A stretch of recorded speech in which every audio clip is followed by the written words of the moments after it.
This is the Unregistered podcast, and I'm Thaddeus Russell.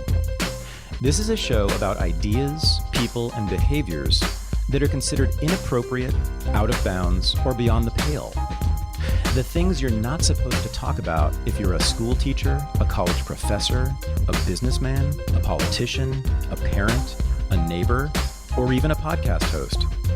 These are the things you're not supposed to say or even think if you're a good liberal, a good conservative, or a good citizen. Each week, I'll interview a person who has something bad to say. They might be a journalist or a professor. They might be a porn star or a drug dealer. They might just be an ordinary person with an ordinary job who doesn't care about the rules of polite society. I'm not interested in breaking the rules just to be a troublemaker. I'm interested in people who break the rules of conventional thought and to expand the scope of what is possible to say in our society. I'm interested in people who make me think. At the recent meeting of Renegade University in Los Angeles, we had the pleasure of speaking with my old friend Daniele Bolelli, who is the host of the very popular, very successful podcast History on Fire. Daniele and I talked about some of the great renegade figures from American history that I've actually neglected in my own writing. We talked mostly, though, about things like loneliness, about the relationship between the individual and society, about death and loss, about community, and about what it means to build your own tribe. And we have another Renegade University Weekend coming right up. That's March 15th, 16th, and 17th in Washington, D.C. And this time, it'll be featuring my friend Camille Foster of Freethink Media and the Fifth Column podcast. For more information and to buy tickets for that weekend with me and Camille Foster in Washington, D.C., go to thaddeusrussell.com/courses. But right now, this is my interview with Daniele Bolelli and members of Renegade University.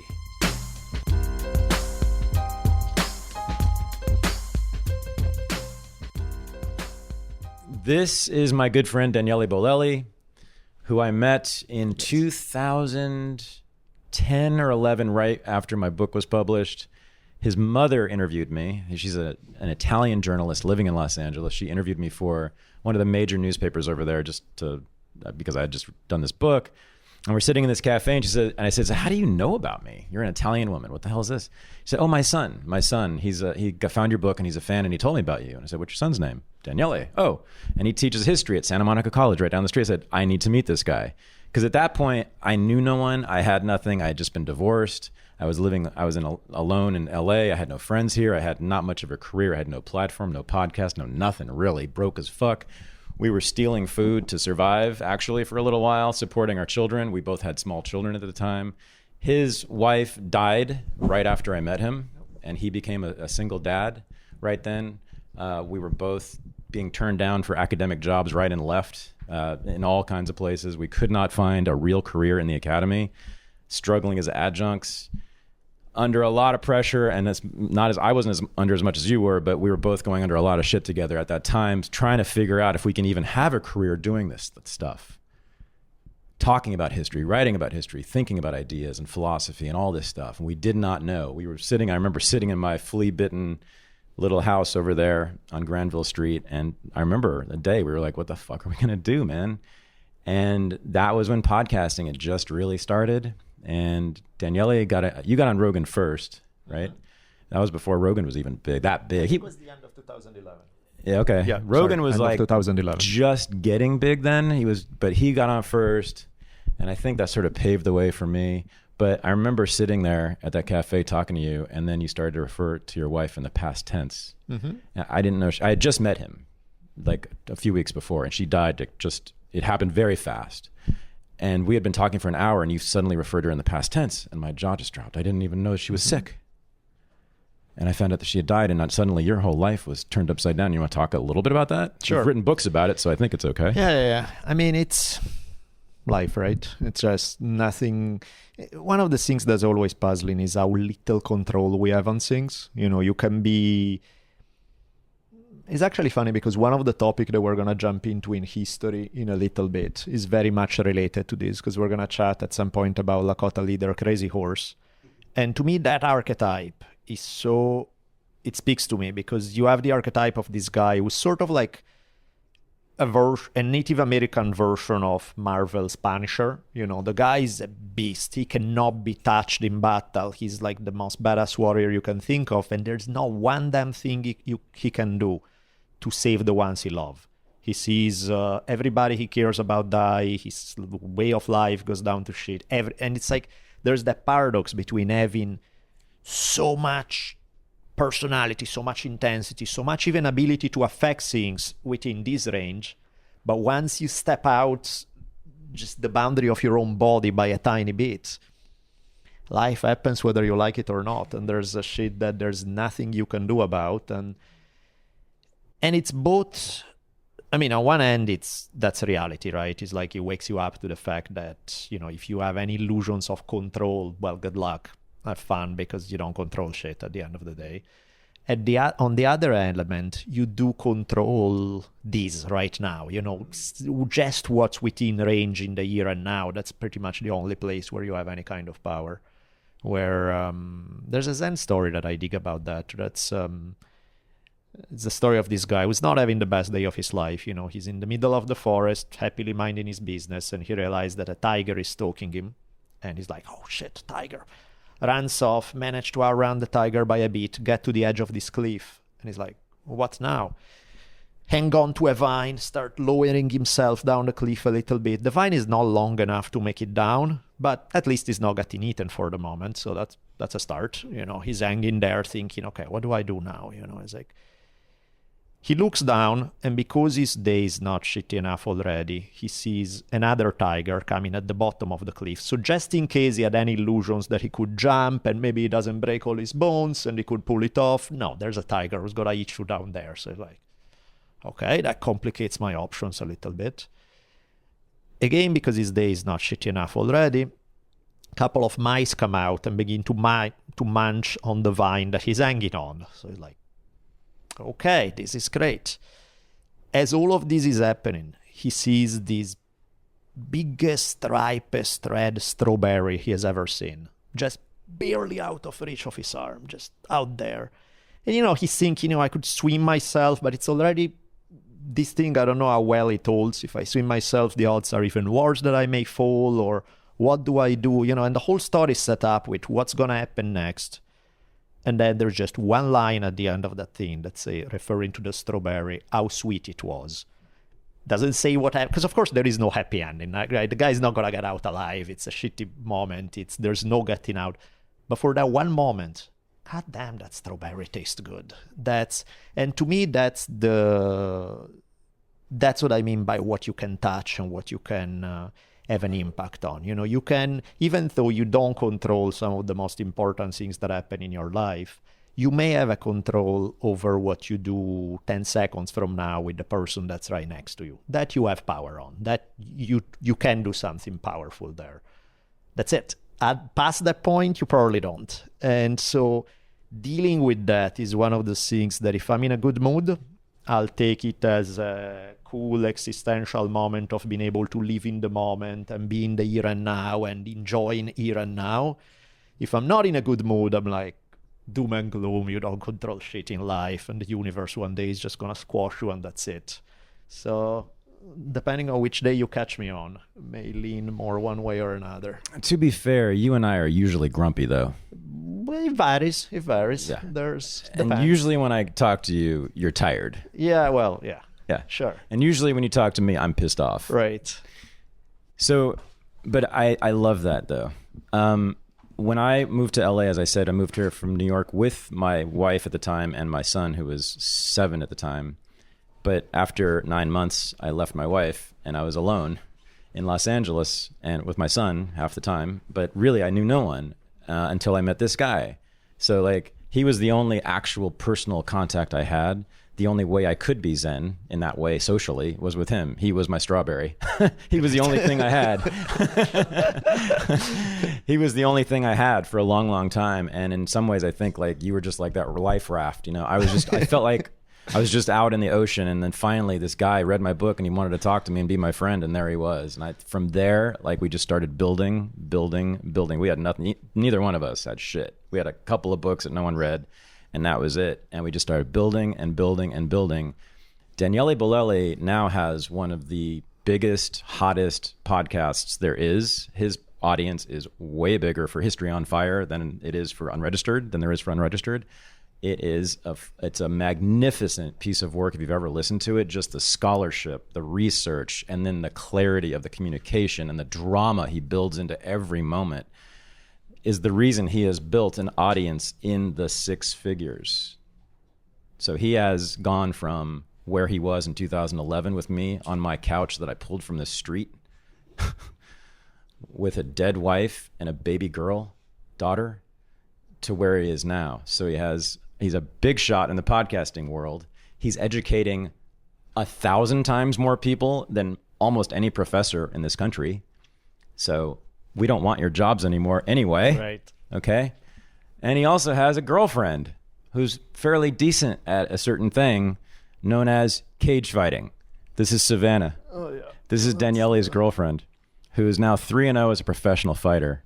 She just beat the living shit out of a poor girl in, where was it? Oh, Kuala Lumpur. Uh-huh.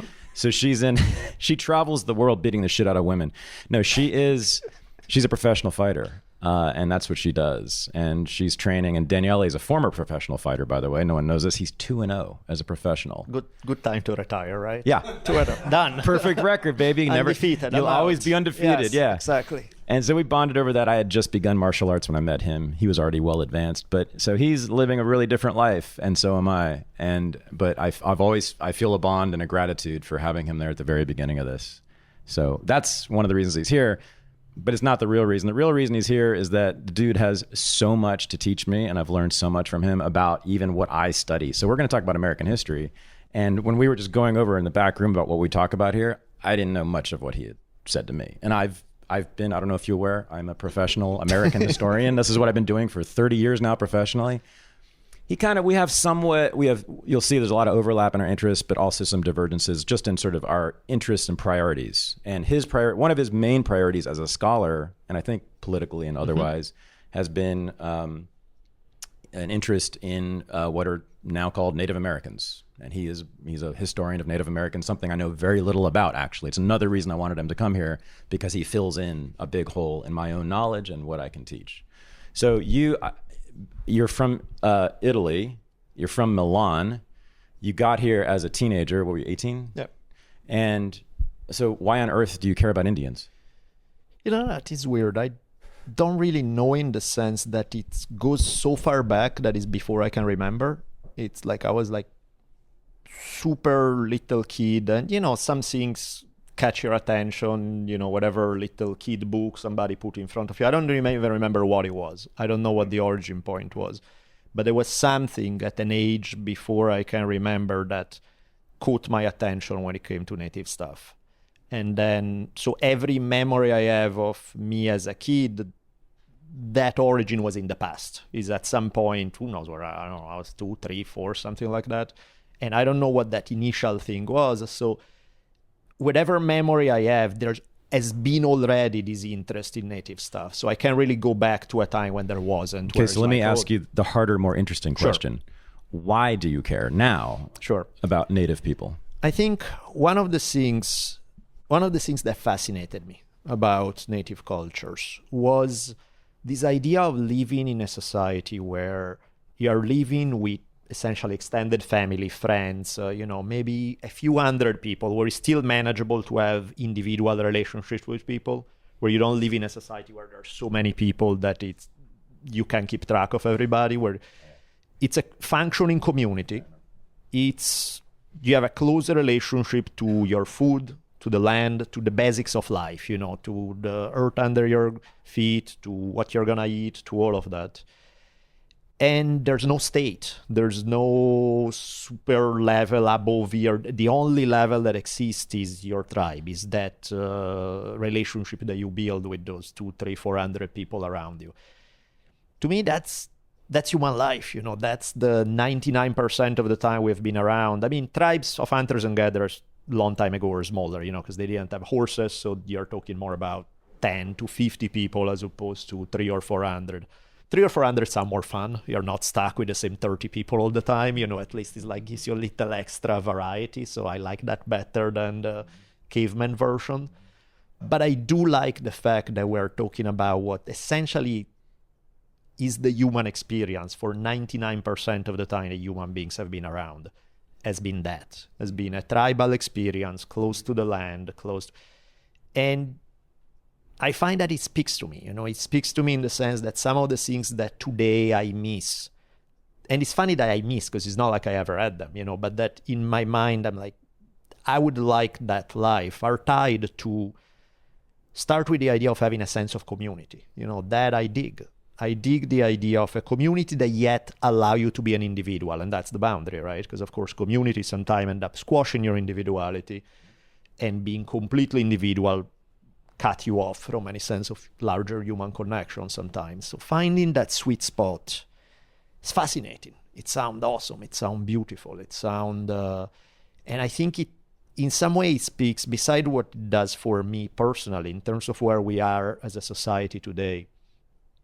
This idea, one of the big diseases that are going on in people's brain a lot is a monstrous amount of loneliness that exists today, just because of the way society is structured, that, you go home, you mind your business, you see your friends once in a while, and we're not wired that way. It's like our DNA has been built on generations of people living in this close-knit community. And suddenly, in a relatively fast period of time, everything has changed. Today, even more extreme than 100 years ago, where it had already changed. So those themes intrigue me. And, you can take it in a bunch of directions, whether in terms of relationship with your food, your relationship with the earth, but also relationship with other human beings. Yeah, so we've talked about this before, but I am very taken by your description of what you call tribal existence. Mm-hmm. The reason I have sort of not been terribly interested in natives as a scholar and politically is you changed my mind a lot on this, but I'm still holding. Here's the two problems I've had with it, okay? This idea of tribes. Now, we actually this weekend have been talking about just this, right? And about how in the podcasting world, right? I think what's been going on is the development and cultivation or emergence of various tribes around podcasts, right? So, Rogan is the leader of a particular kind of tribe. There's a particular way of thinking. There's an ethos. There's a language even around Rogan. I mean, it's not organized, but it's essentially tribal in that way. Plus, try criticizing him in public and see what happens, right? People defend him on sort of in a tribal way, right? Sort of a non-thinking way. And that goes for anybody. I'm not Rogan, right? Anybody who's a head of a tribe or seen as a head of a tribe gets defended by every member of the tribe in that way, which is something I do not like, okay? The other issue I've had with it, and we'll get into this, and I know you have a very sophisticated, interesting answer that did sway me quite a bit, but is that when you talked about connection to the earth, I get very restless right away because I feel like at least what's been handed down is an understanding, or at least we have seen the natives as being, and this is a good word, tied to the earth. Sure. Right? And that's how at least they're presented, right? Is that they are of the earth, tied to the earth, they are of this place. And so anytime you trespass upon it, you are violating some sacred right of theirs to this place on which, now that sounds to the liberal mind wonderful, and that's why in fact we should support them. To me, it actually sounds like incarceration. So in my world, if you tell me that I am not allowed to leave a particular, or should not leave, or cannot leave a particular piece of earth, you're telling me that I am in prison, right? And so I don't want to be tied to any place or even necessarily any people. We were talking about our tribe, if this is a tribe that right here we have, it's an open borders tribe. You can come and go whenever you want. And then the third issue with it though, is not anything that you said. It's three letters that often gets attached to the word tribal, which are ISM. So tribalism is a real problem. So this phenomenon of defending at all costs the head of your tribe, no matter what he does or what he says, that's tribalism, right? That's non-thinking. defending the tribe if it makes some internal mistake against outsiders, no matter what the mistake is. That's tribalism. To me, it's simply non-thinking, reactive existence. And I hate that. I want to avoid that. I don't want to be involved with any tribe like that. And I know you don't either. Sure. But I'm pretty sure that there were at least some native tribes that did operate in those particular ways and others that maybe didn't. So maybe you can speak to that. Yeah, I mean, the dark side of any small community is that is usually pretty good to members, not so sweet toward non-members. And it's one of the things where it can really go two ways. Like, for example, that's one of the things that I find fascinating about some native cultures is that, let's say during war, they raid another community, capture some people. This, by the way, varies. I'm totally generalizing because it changes from one particular tribal nation to another. It's not like they all have the same customs. But if you look at, like, for example, Northeast cultures out there, you would raid, capture somebody. It can really go one of two ways. The over-romanticized view of native only remember one side. The super negative, these guys are a bunch of savages, only remember the other side. The fact is they were both. And the thing is, people, let's say you got captured or for whatever reason you end up being part of the tribe. You're not yet part of the tribe, rather. You are a captive of the tribe. It can go one of two ways. They check you out for a while. If they like you, then you can be adopted into the tribe. You can become, and not like literally adopted, like you take somebody's place as a family member, somebody, their brother died or their kid died or something, and you become that person to them. It's like they treat you like that. They love you to death. They would do anything for you. That's sweet. That's very cool. And in fact, in that sense, there was interesting enough with native tribes, there wasn't really much of a concept of race there. So there were like people who end up becoming huge important figures within a tribe who had not one drop of Indian blood, were black, were white, were Mexican, could be whatever. Like they did not care in terms of race. They care in terms of you're an insider or you're an outsider to that community. It was not based on skin color. It was based on you're either a member or you're not. Now, that's the good case, if they like you and they adopt you. And still on the good side, showing you that this process really worked, most of the time, whenever, let's say, some white guys got kidnapped by a tribe, they were eventually adopted into the tribe, 2 years later, the army come around and it's like, okay, we're here to save you. Most of these guys didn't want to go back to white society. They were like, thanks, but I'm pretty happy here. It's like, I got it made. This is a good life. I don't want to come back. It's called going native. Literally, right? And there was like a Benjamin Franklin quote that said, there's no European who has tasted savage life can afterwards bear to, I forget the exact wording, I think bear to come back to live in our settlements or something. Franklin said that? Yeah. And the man who built the damn thing? Well, but that's the thing, is like this guy, it was totally puzzling to the ones on the outside. Why would these white people turn down what we've built for them? Exactly. Look at this beautiful palace known as civilization. And yet they prefer to roll around in the dirt with those savages. It's basically, it puzzled them. It's like, we are a superior civilization, but a bunch of our people want to live with them and none of them want to live with us. How could they? Exactly, right? Because our way of living is so clearly, obviously, objectively, scientifically proven to be better.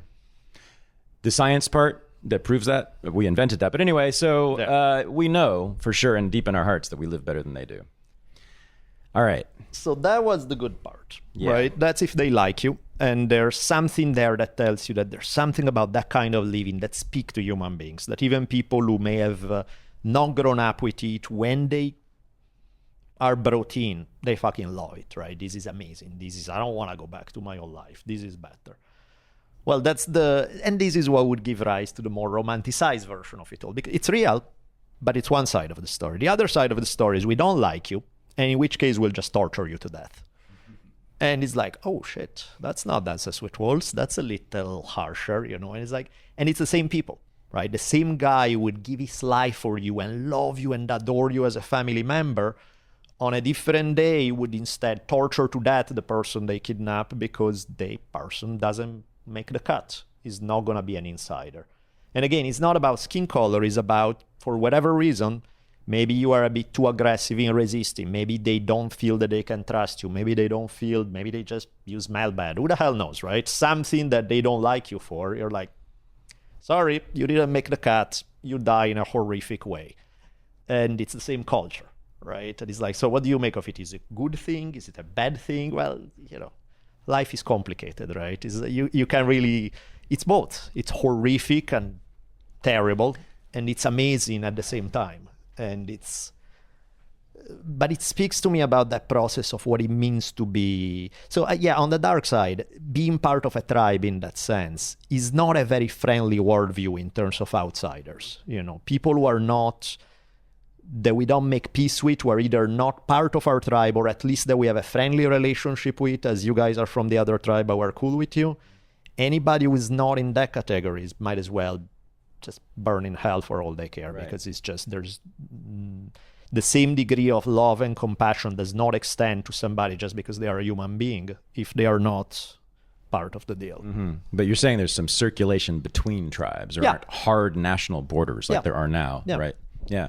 And so I think what you showed me, is that there is something in the native past that is actually possibly usable now, that at least for my purposes could be useful in establishing new forms of community that are open. Right. Yeah. So let's talk about this crazy guy named Crazy Horse. Yes. So first of all, I was just thinking, how did he get that name? Crazy Horse. Well, there are all sorts of theories, but one is his father actually had the name Crazy Horse at some point. That's one version that it gets to be passed along in the family. But then one is that he has this vision in which there's this horse that acts in an odd kind of way, moving in this unusual, unconventional, weird way, crazy horse, right? So, but again, like most of these things based on oral history, there are like 10,000 different versions of the same tale, and who knows which one is the real historical. But there was a horse that was moving in crazy ways. Yes. In somebody's mind, or they saw a horse that was moving in crazy ways, which tells me it was a horse that was not yet broken. Right. Is that correct? Again, it's in a vision, so who the fuck knows what's happening? But he was an unbroken horse. Sure. So crazy means unbroken. Yeah, and it fits also with the guy's personality, because even within a Lakota context, he was not a normal kid.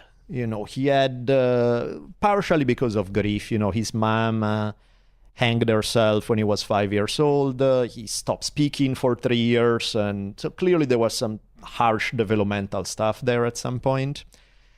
And then they say that he would often not talk. He would talk very little. He would hardly talk with adults. He would chat with kids, no problem. He would have no problem play with them. He was in a culture that kind of likes this macho vibe of like, I'm the toughest warrior there is. We put on the war paint. We do all these cool things. We tell everybody what badass things we have done on the battlefield. Crazy Horse was a very soft-spoken guy who said little, who didn't boast much, who kept it very... So it was very easy to overlook him, like, he's just a weirdo. He's got some... Except for the fact that when battle time came, he could do things no one else could. So it kind of forced... He's almost the archetype for the strong silent type, the one who doesn't talk much at all, to the point of being weird, and yet he can do things that objectively everybody has to take notice and go like, holy shit, look at this guy, what he can do. So can you just situate him in the context right now, just so we know where we are and when we are? Sure. He was born in 1840 in the area of the Great Plains, so somewhere probably South Dakota. That's the belief of where he was at the time. His band, being nomadic people, they were all over the place. They were South Dakota, North Dakota, Montana, Wyoming, Nebraska, Colorado, all of that area, right? But yeah, he was born around 1940, died by... 1840. I'm sorry, 1840, yes. Died by 1877. So that's the time frame that we're looking at. Did you notice that? He dies in 1877. You know what 1877 is? It's the end of Reconstruction. So we'll get to that in a second. This is important here. So he's Lakota. He's in the Great Plains in the 1840s, 50s, and 60s, and 70s. Yep. That's when he's operating. Strong silent type. Doesn't talk much. Has some violent tendencies, apparently, though. Yeah. Very masculine in particular ways. Yeah. Good at fighting, apparently. You Keep going. Definitely say that. And, he lives at the time, he's born at the time when the Lakotas are super powerful. And he's kind of at the height of that lifestyle of living in teepees, chasing the buffalo herds. You know, the Lakotas have it made at the time. They have the best of both worlds. They have the cool life of being a hunter and gatherer, but they have horses, so they can do it on a much larger scale. More people around, more resources. It's the coolest life there is. Well, except when somebody come to kill you at night from a rival tribe. But, you know, that's part of the... Other than that, pretty cool life. But it's coming at the time when U.S. is expanding westward. And so by the 1850s, they are knocking on the door on the plains and beginning to make things a little rougher. You know, with the discovery of gold in California in 1848 was discovered. 1849 is the gold rush. You have a shitload of people wanting to travel from the east across the plain. The U.S. come in, offer a deal to the tribes like, hey, you guys will pay you. We'll give you blankets, we'll give you knives, we'll give you a bunch of gifts if you let our settlers travel through your lands unmolested. And the tribes are like, fair enough, we can do that, you know, that's cool, we can... And it's okay for a while, but the sheer number of people traveling west are becoming an issue. They are cutting too much of the firewood, that there's not that much on the plains. Their cows are grazing too much of the grass and is disrupting the migration of the buffalo herds. So things are getting a little... Diseases, of course. You know, these tribes have not been in touch with white people as much. Now they're exposed to European diseases. They start dying like flies. The Lakota are beginning to rethink this idea of, yes, we should let you drive through our lands, no problem. It's like, okay, this is beginning to take a toll on our lifestyle that's heavy. But of course, that's not going to stop anytime soon. And so that's where inevitably you can see they are on a collision course. It's just a matter of when. And, you know, one of the first major fight between the Lakota and U.S. happened in 1854. So when Crazy Horse is like a young teenager or something, he's there, he sees the bloodshed, he sees the whole thing. And the rest of his life will be spent from that time to 1877 will be spent partially fighting intertribal wars with other tribes and partially fighting against the United States. And that, of course, is a losing battle, right? You know, nobody has any illusion that they are going to win. You know, it's like the Lakotas are probably 30,000 people at this time. Of course, they're going to get crushed. Kind of reminds me, like, if you watch like Lord of the Rings, there's that sentence that they use to describe the elves' path through. They say they talk about it as the long defeat. You know, they know they are gonna lose.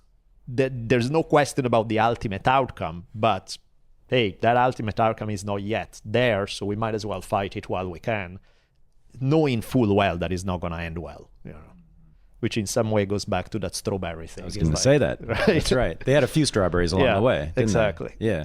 And we all die. It's never nice. We just got to get some strawberries. There's a Sitting Bull quote that's... Sitting Bull was the other major Lakota leader of the styles. He has an awesome quote that's exactly like that. He says, you know, the whites may get me at last, but I'll have good times until then. And I was like, okay, well, that's a way to... It's true for all of us. The right? whites are going to get us all, I swear to God. I'm just trying to have a good time while I'm here until they get me. So he becomes a real problem for the United States, and he takes some, he scores some points, doesn't he? Yeah, he has. Actually, there's a moment where the U.S. they start this war in the 1860s. War is not going well because the U.S. is in the middle of the Civil War, so they can only commit so many. They thought they can beat them with limited resources, so now they can't. Mainly because these guys are nomadic, so you can't, you know, you don't have a city that you can go take. You can never find them. The only time when you see them is when they shoot you and then they are gone. You know, it's classic guerrilla-style warfare, so it's very hard to beat these guys. And the U.S. is losing money and lives trying to chase these guys all over the place. It's not working well. There are a few battles. There's one where in Wyoming, Lakota show up outside of a fort. They keep harassing soldiers every time they go out for days in a row until finally, like maybe 100 soldiers chase them.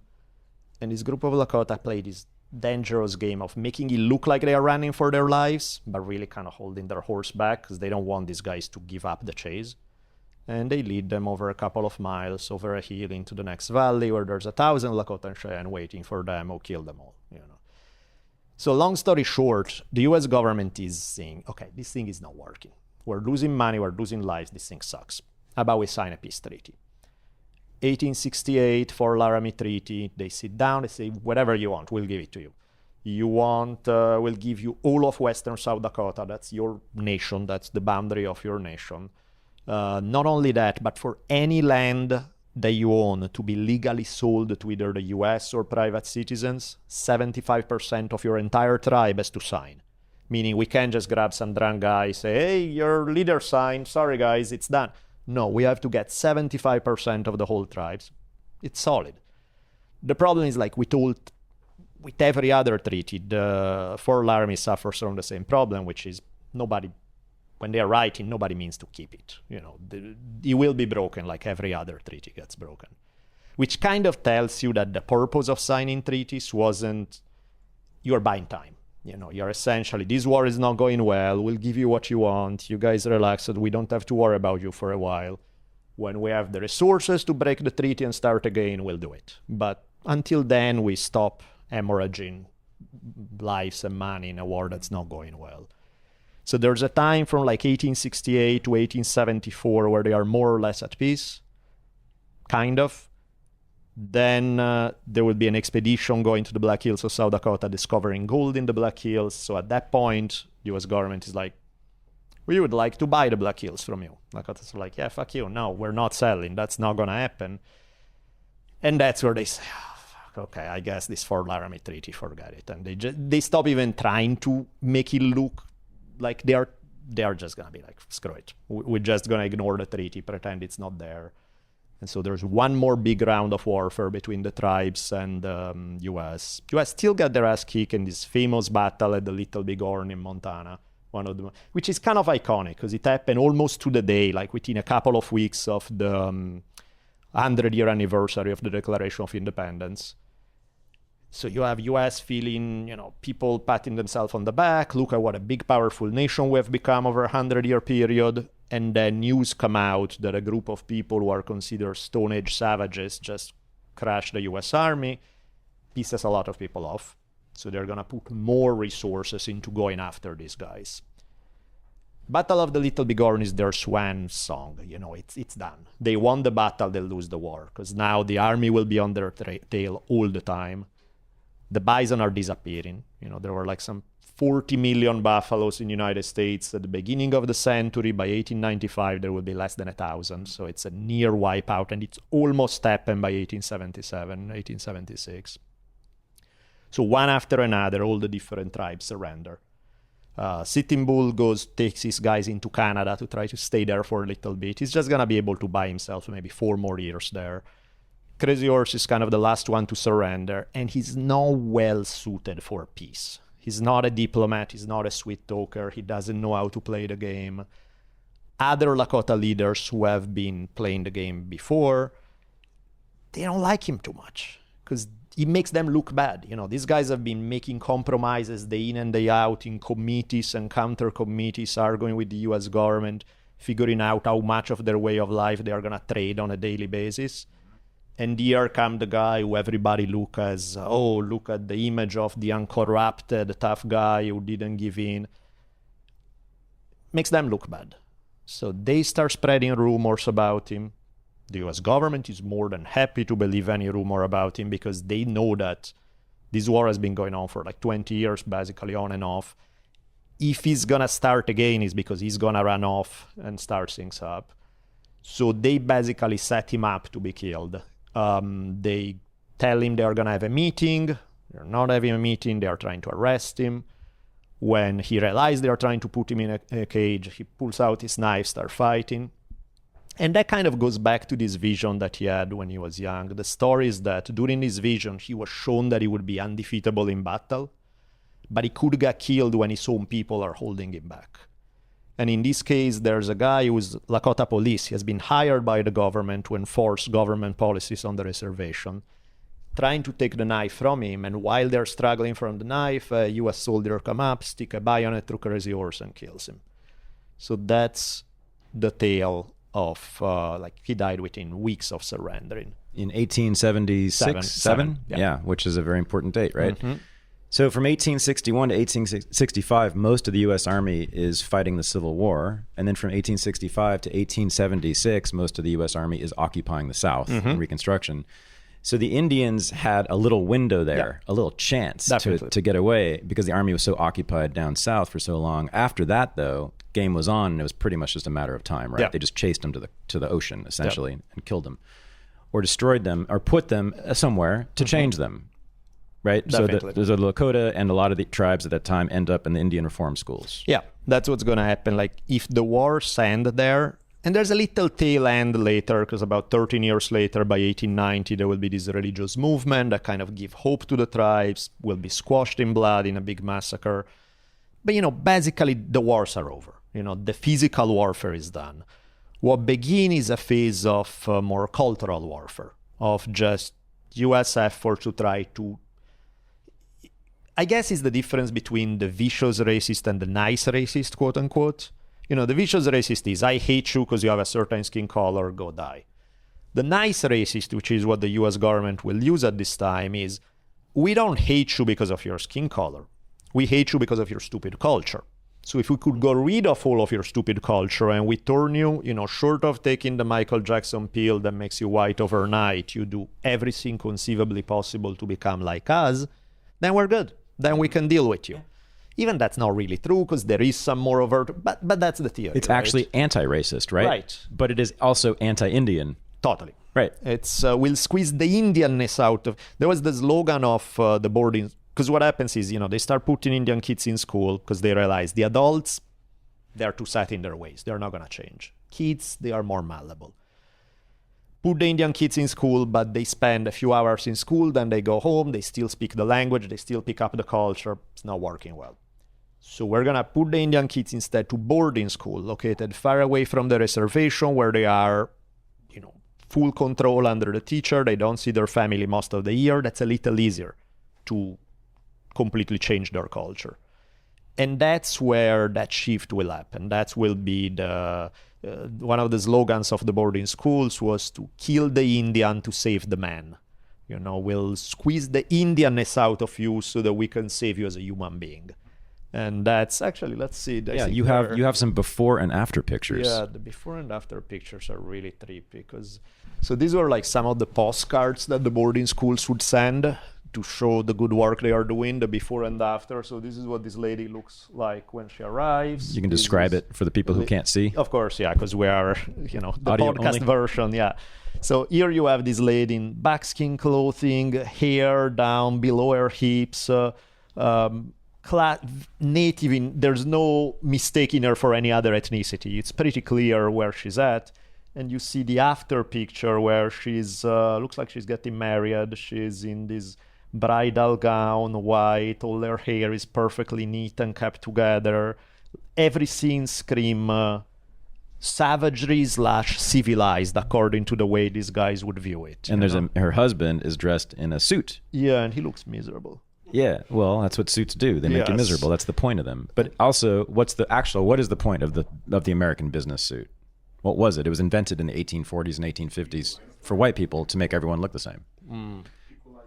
It's because for business and government, right? These are teams. It has to be a team. It has to be organized, and it's very difficult to manage if everyone looks different. So it's much easier to manage if everyone is wearing a uniform. You know that if you've ever run a business or been a part of a business, right? So the business suit was explicitly designed to make everyone alike, originally just for white people. But then once they started to assimilate others, the business suit was the first thing the men had to wear. Right, so there you have an Indian right there in a business suit. So here's another before and after. Yeah, and this one too gives you, to what you're speaking of, you clearly recognize native clothing in the before, but native clothing varies. The colors are different, the exact attire is different from one kid to the next. One is wearing feathers, one is not. One is wearing long necklaces, one is not. One is, there's clearly some similarity from the culture, but there's also a lot of individual variation.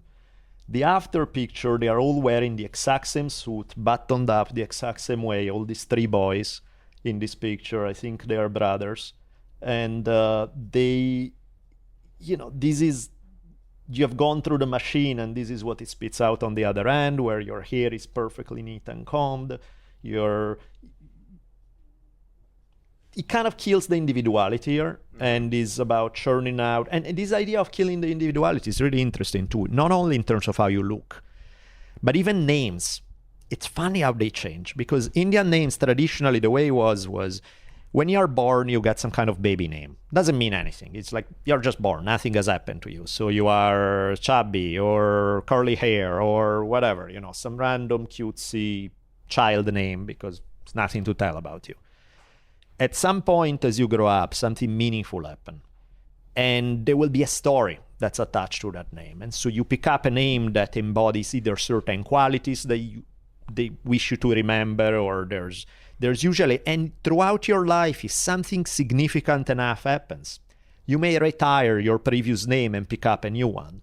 Like, for example, there's a story of this one guy who, I forget what his previous name was, but he was an adult already. He signed a peace treaty with the United States. And he says that from that day forward, he's going to let his fighting knife go dull, meaning his war days are over.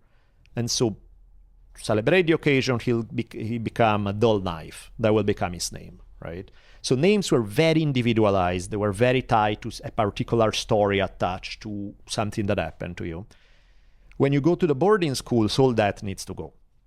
Whatever your father's personal name was, that just became your last name. So your father was Dull Knife because he signed the treaty, whatever. Your last name is now Dull Knife. And we'll pick some Anglo name for you as a first name. You are Joe Dull Knife or Mary Dull Knife or whatever the hell, right? So it's like how you, in one sense, you have a culture that's very heavy on these individual, to the point that you're not even going to have one name in your life. It changes as you change in life, to a culture in which that's completely gone. Your name is going to be the same throughout the rest of your life, and even the concept of a last name that really didn't exist is created in this fashion. Yeah. So I wanted to amplify something you said a while ago, because it's so important, and it's something I actually know about, which is the debate that was going on among whites and within the government during this time, which was between those, and Daniele referenced this, but I just want to talk about it more, those who wanted to eliminate them, to kill them, to wipe them out. And that was mostly the settlers. That was actually mostly non-government entities, as far as I understand it, who were the ones who were interested in annihilating the Indians, killing them, wiping them out, because they wanted that land and they wanted to take it. By the 1860s and 70s, a new movement had emerged, driven by missionaries originally, but eventually it took hold in the federal government. It became the policy in the 1870s and 80s, which was what Daniele's been talking about, which was to assimilate them. Mm-hmm. So there was a huge fight going on among white people between essentially the racists, right, who believed that they could never be reformed and therefore they had to be killed, and those who believed that they not only could but should be reformed, who were the anti-racists. But now make yourself a Lakota Indian in Montana during that period, and which would you rather deal with? Would you rather fight it to the death, right, or would you rather end up looking like that wearing a business suit? I mean, I don't know, but isn't that interesting, though, that the anti-racists were the ones who wiped out Indian culture, that deliberate, that was part of it. Anti-racism has always been this, in this country anyway. It's always come with a very vicious, dark side to it. You must eliminate all of your culture that's distinctive from ours, right? That's the thing about anti-racism that's never been discussed. So now I want to ask you the big question. Okay, so what you've been describing is what's been called how the West was won. Right, of course. So until about the 1970s, that's how the textbooks described what you've been describing. Mm-hmm. How the West was won. It was a victory. It was the establishment of civilization. We are sitting right now in Los Angeles, surrounded by buildings and cars and freeways and air conditioning and microphones and podcasting equipment. That could not be possible, I don't think, maybe, had the West not been won in those ways. Had we not eliminated the existence of Indians who are probably sitting on this very piece of land that you and I are sitting on right now. Was the conquest of this land, the elimination of those cultures, the destruction of human bodies who were different, who were fused to become a part of modern civilization, was that a tragedy or a victory? Because until the 1970s, it was a victory. Since the 1970s, it's been a tragedy, right? We think of this as a tragedy, as a terrible thing we did while we're sitting in our air conditioning. Okay? And I honestly don't know. This is something I just don't know. Sure. I like air conditioning a lot, but I also feel very bad about what they did to those poor people. What do you think? Well, and I think it's one of the things that it really depends on who you ask and when you ask it. Because when you ask it within living memory of people, it's like, yeah, I'm glad you have your cell phone that cost my grandma and everyone else she knew their lives. Screw you. 2,000 years later, when there's nobody who has a living connection with something, you can go back and say, hey, that wasn't, yeah, it sucked, but it served greater purposes for where I'm at right now. It's always through somebody's viewpoint. And depending on how attached you are to certain things and what connection you are to the ones who actually had to pay a price for it, usually the answer tend to change. Mm-hmm. And I think it's one of the things where when it comes to lifestyle, okay, forget the personal aspect, forget the individual suffering. What is better in the great scheme of things for humanity? Is the idea of progress as we think of it a good one, a bad one? I don't have a particular feeling either way, in the sense that I don't over-romanticize the past thinking, yes, we should all go back to living how it was 10,000 years ago. There are some cool things. There are also some awful things. There are some awesome things to live in now, and yet half of the country is on antidepressants. It's kind of like, it's a complicated thing to say because Indeed. is not that clear cut. And ultimately it doesn't matter because it's not like you can turn back the clock. It's not like you have a choice. Well, wait a minute. Yes, we can. And some people have. Some people have gone back to the land. In which way? Some people have gone native. Well, like the hippies in the 1960s Sure. and 70s tried to live explicitly like natives. Yeah. And they did a pretty decent job of it Sure. in many cases, right? So, but also there's now many movements to do that, essentially to move back toward the existence of natives. Well, and I think that's where the discussion becomes interesting is because realistically, you're not going to, just in terms of available resources around you, how clean the water is or the air, a bunch of things, you cannot fully turn back the clock. You can turn back the clock in a partial way, in your own four walls kind of way. Pol Pot did a pretty good job in Cambodia. Right. I mean, I'm serious. It can be done, right? And it can be done in small scale, like as I was describing Sure. the hippie commune, or it can be done on a large scale with a state destroying everything.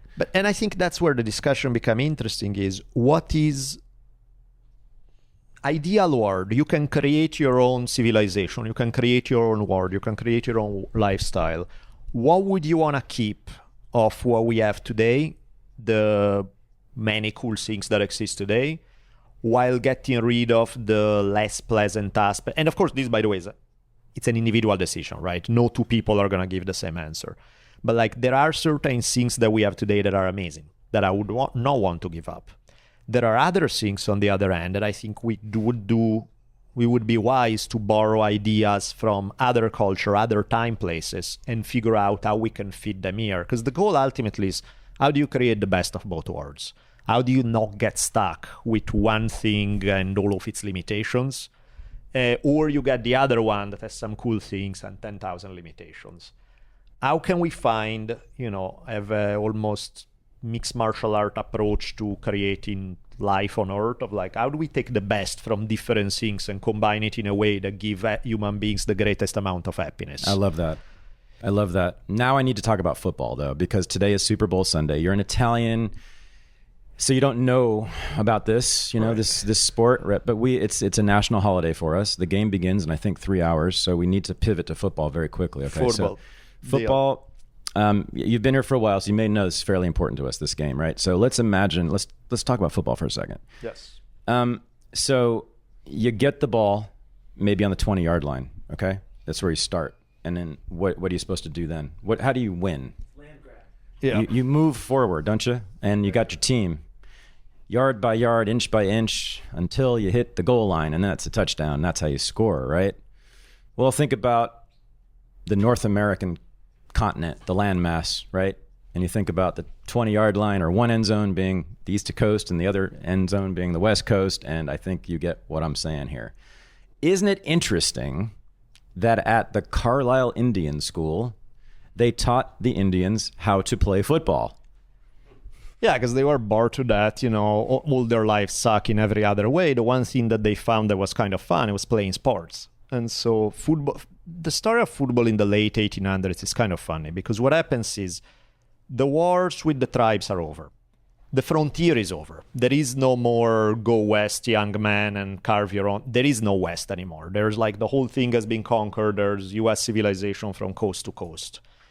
And in some way, this creates kind of a crisis of masculinity for some people in US, because they have like, okay, well, if we can go out and kill Indians, if we can grab the land and slaughter a bear, how do I prove that I'm a real man? How does that? And there's a real concern among the upper classes in particular, that they won the game of civilization. They have all the comforts of civilization. Their kids go to the best schools. They have all the privileges. And that's great, but oh, fuck, now our kids are growing up soft. They don't have those experiences that make you a real man. So, winning may not work out so well for us. Enters the game of football. Okay, you don't go scalp people, you don't kill bears, but maybe if you go in on a tough, brawly game where you can just bash each other's skull with some other guys, you can still prove that. And football back then had minimal protection, ridiculous degree of allowed brutality in the game. Like, you could do fairly regularly people died in football. Well, not super regular, but at least on a yearly basis, somebody died in a football game. Major injuries were common. And he was like, okay, that's the way how you prove you're a man. So oddly enough, the places that were the big football spots were all the Ivy League places. The higher up in society, the more you had something to prove that you are still a real man, that you hadn't become soft because of civilization. So Yale, Harvard, Stanford, all of were the places that were the football powerhouses. Them and Carlisle Indian School. And so it was kind of funny because you had kids of presidents, senators, Supreme Court justices, the richest, most privileged people in US, and literally the poorest people in the whole country competing in the same game at a high level. And the funny thing about Carlisle is that what they would do is that, these guys were physically, they were usually a bit smaller and much more poorly nourished than their opponents. So they had to figure out ways to be competitive. And the way they would figure out ways is they would look at the rule book. They would see what is that's not explicitly prohibited here, but that maybe we can still get away doing. So, example, one day during an important snap, the players for Carlisle, somebody snapped the ball, the guy who gets it hide the ball underneath his shirt, and all the players are making it look like they have the ball hidden underneath their shirt. And it's not illegal technically at the time, so the defense can figure out which one has the ball. They all run and scored a touchdown, pull out the ball. It was me, I scored. And so, of course, after that, at the end of the year, the association goes, okay, let's make that illegal. And Carlisle is like, okay, what else can we do that nobody does, And the game of football, the rules of the game of football are basically developed early on as a way to stop Carlisle for being competitive. He's like... To which I say, go Redskins. Right. And so it's a funny story because it's like the quintessential American game is born at a time where these are literally the kids of the people who kill themselves in battle, kill each other in battle 20 years before, are now beating each other up on the football game. And the rules of the game are, to a large degree, based on these encounters. You know who loved football, Daniele? Do tell. Teddy Roosevelt. Yes. You know who else loved football, Daniele? Oh. Franklin Roosevelt. You know who else loved football, Daniele? Everybody who established American foreign policy in the 20th century. Of course.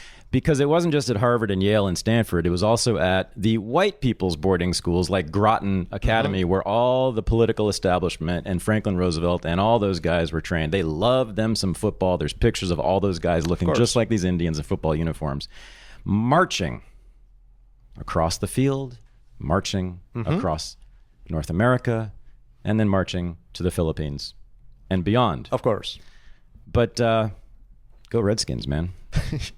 By the way, on that, to find a way to win, I like it. Yes. On the philosophical aspect of the games, it's funny because even though Carlisle, the Indian kids at Carlisle did great in football, usually when you look at native communities today, football is not that big of a game. They don't like it as much. They are big on, again, there are exceptions, but typically the big game fans of the Redskins, I've heard that. Yeah, always. Honestly. But the big one is basketball.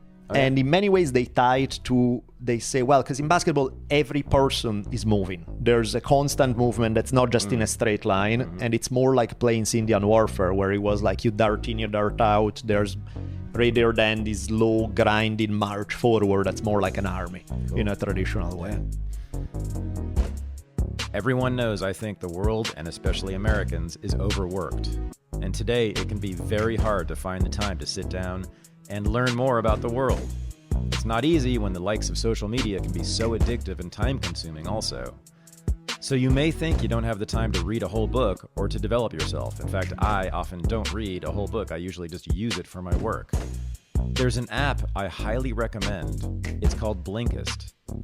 Blinkist is the only app that takes the best key takeaways, the need-to-know information from thousands of nonfiction books, the kind I use, and condenses them down into just 15 minutes so you can read or listen to them easily.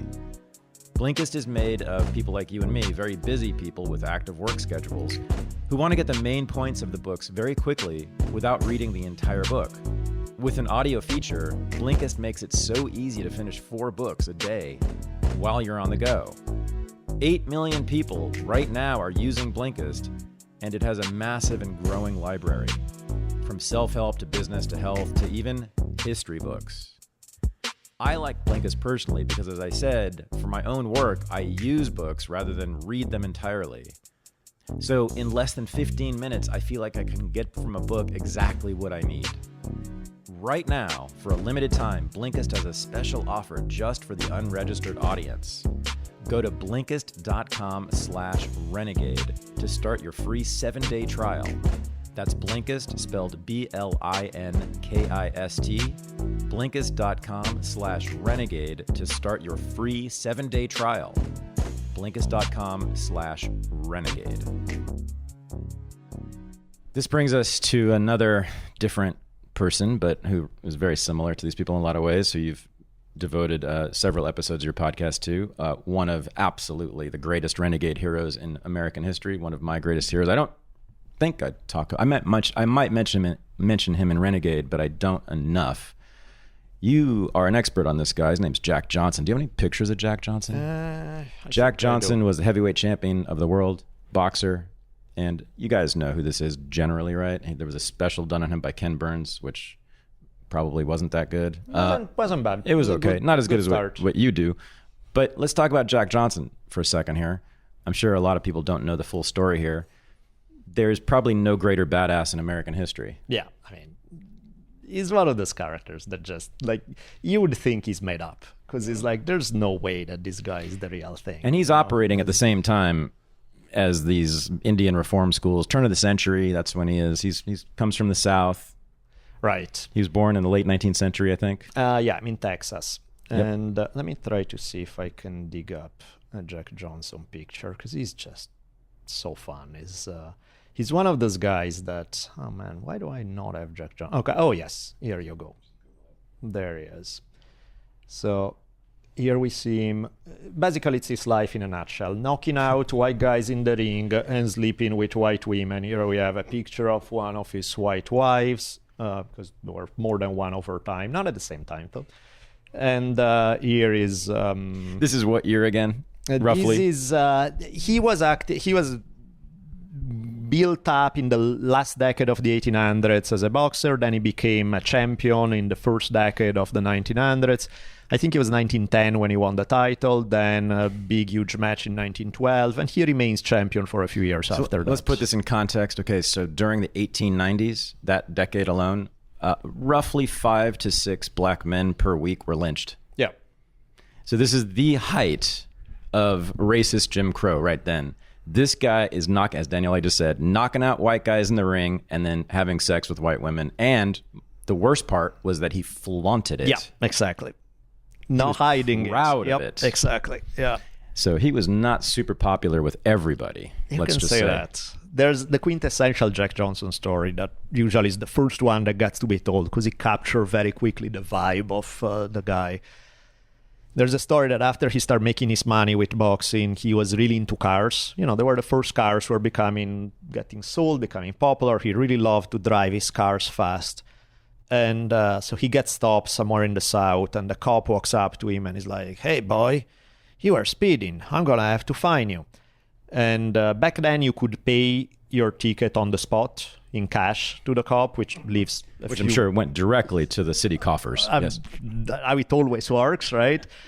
And so the cop was like, "Okay, this is going to cost you $50. And Johnson is like, pull out his cash, hands him $100. And the cop is like, I don't have change for that kind of money. And Johnson is like, no. 2 hours from now, I'm going to be driving the same way and I'm going to be doing the same speed. So I'm just paying you ahead because I don't want to, that's Jack Johnson for you, right? He's like this, fuck you cannot touch me. I'm above you all. There's his whole thing, which is insane when you think about when he was alive, is his idea was, I'm going to live like racism doesn't exist. And it's like, what do you mean as if you're in 1910 United States, people are getting lynched on the time during a famous fight that he had in Reno, Nevada.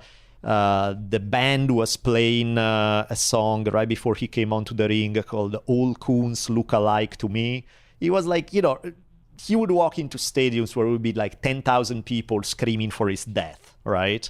And this approach was big smiles and racism. What racism? What are we talking? Is there racism out here? I haven't noticed. So I'm sure is, and it's, of course, I'm sure it comes at a psychological cost because it's a badass attitude to keep, one end, to pretend that what's obvious under your eyes, you're reminded of this shit every second of your life, every moment. You act like it doesn't even touch you, which in some way, it can work, right? The least you pay attention to something, sometimes it psychologically helps not to dwell on shit. But then there's also the reality that you're gonna, it's right here in your face. Of course, you're gonna be reminded of it sometime. And it does, this constant denial of it and being above it. Well, it's gonna work some of the times, not all of the times. But they did get him. Yeah, of course. The Mann Act. Yeah, what happens with Johnson is that when he won, black people were not allowed to fight for the heavyweight title because the idea was that the heavyweight champion of the world was the ultimate symbol of the man, the toughest man in the world. So the boxing heavyweight champion was the pinnacle of masculinity. And the idea was a black man, we cannot have a black man beating a white guy. We're not letting it. So champion after champion, Johnson rose through the ranks, was obviously the number one challenger, and nobody would give him a fight because he was like, nope, sorry, you're a black guy, we don't do it. Eventually, a guy became a heavyweight champion who apparently needed the money bad enough that after fighting a few other white guys for moderate paychecks, he was able to put some crazy money, say, I won't do the fighting, I will fight Jack Johnson. So everybody goes like, what? He's willing to? If you pay me $30,000, which back then nobody had ever paid for a boxing match, right? Well, he find a boxing promoter that puts the money down. So he's like, well, shit, I guess I'm fighting Jack Johnson. He's like, and so Johnson wins, and now it's too late. Now he's the heavyweight champion of the world. How do we get the title away from him? That's where the whole thing of the Great White Hope, term that I'm sure you have heard before, comes into play. Is like any big white guy who can vaguely swing his fist, let's throw him at Jack Johnson, hoping that he lands a big punch, knock him out, and the white race is redeemed.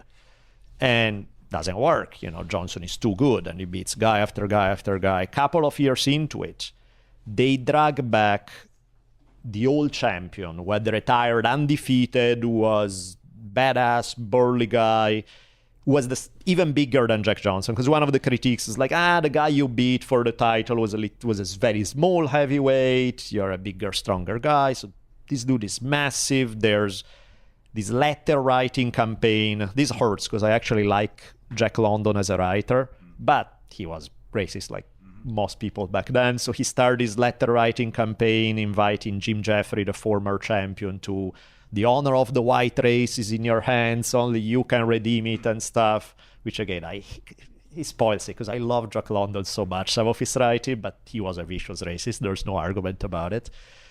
And, so enough popular pressure builds up that Jim Jeffries is like, fuck it, I'll do it. I'm going, and biggest fight ever in boxing history, right?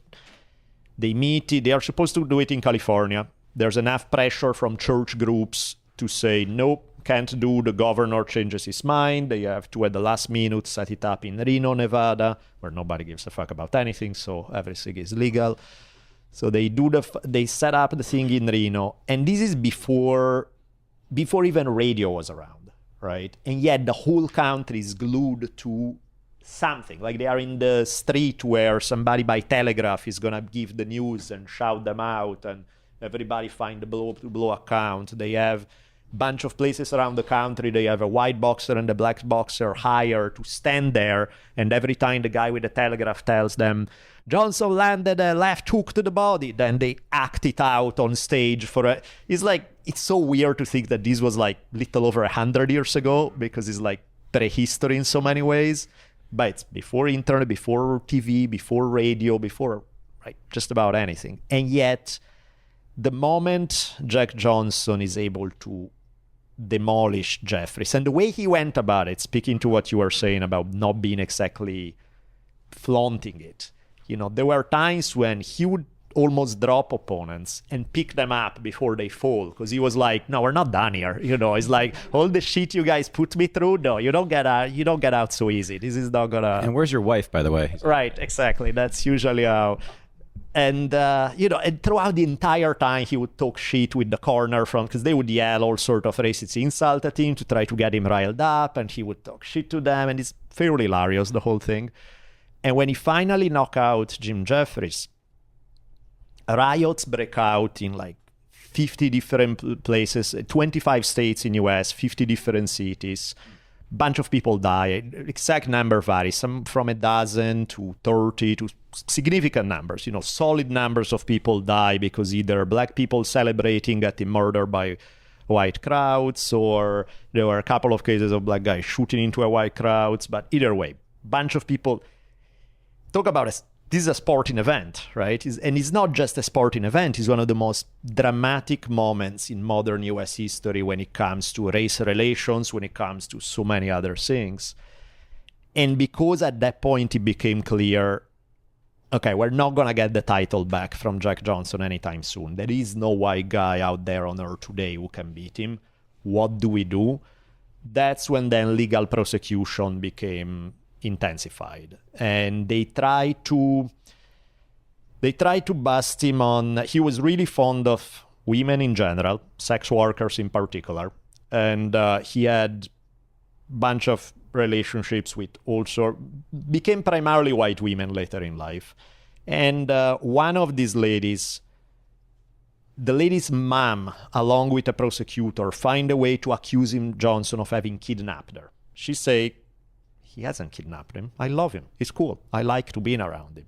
Nah, she's crazy. Throw her in insane asylum for a while. And they try to build a case on kidnapping charges. And the problem is there's no evidence. There's nothing. And so they're like, fuck. Wait, Mann Act. Mann Act passed in 1910 was this piece of legislation that on the surface it sounded really noble because it was against...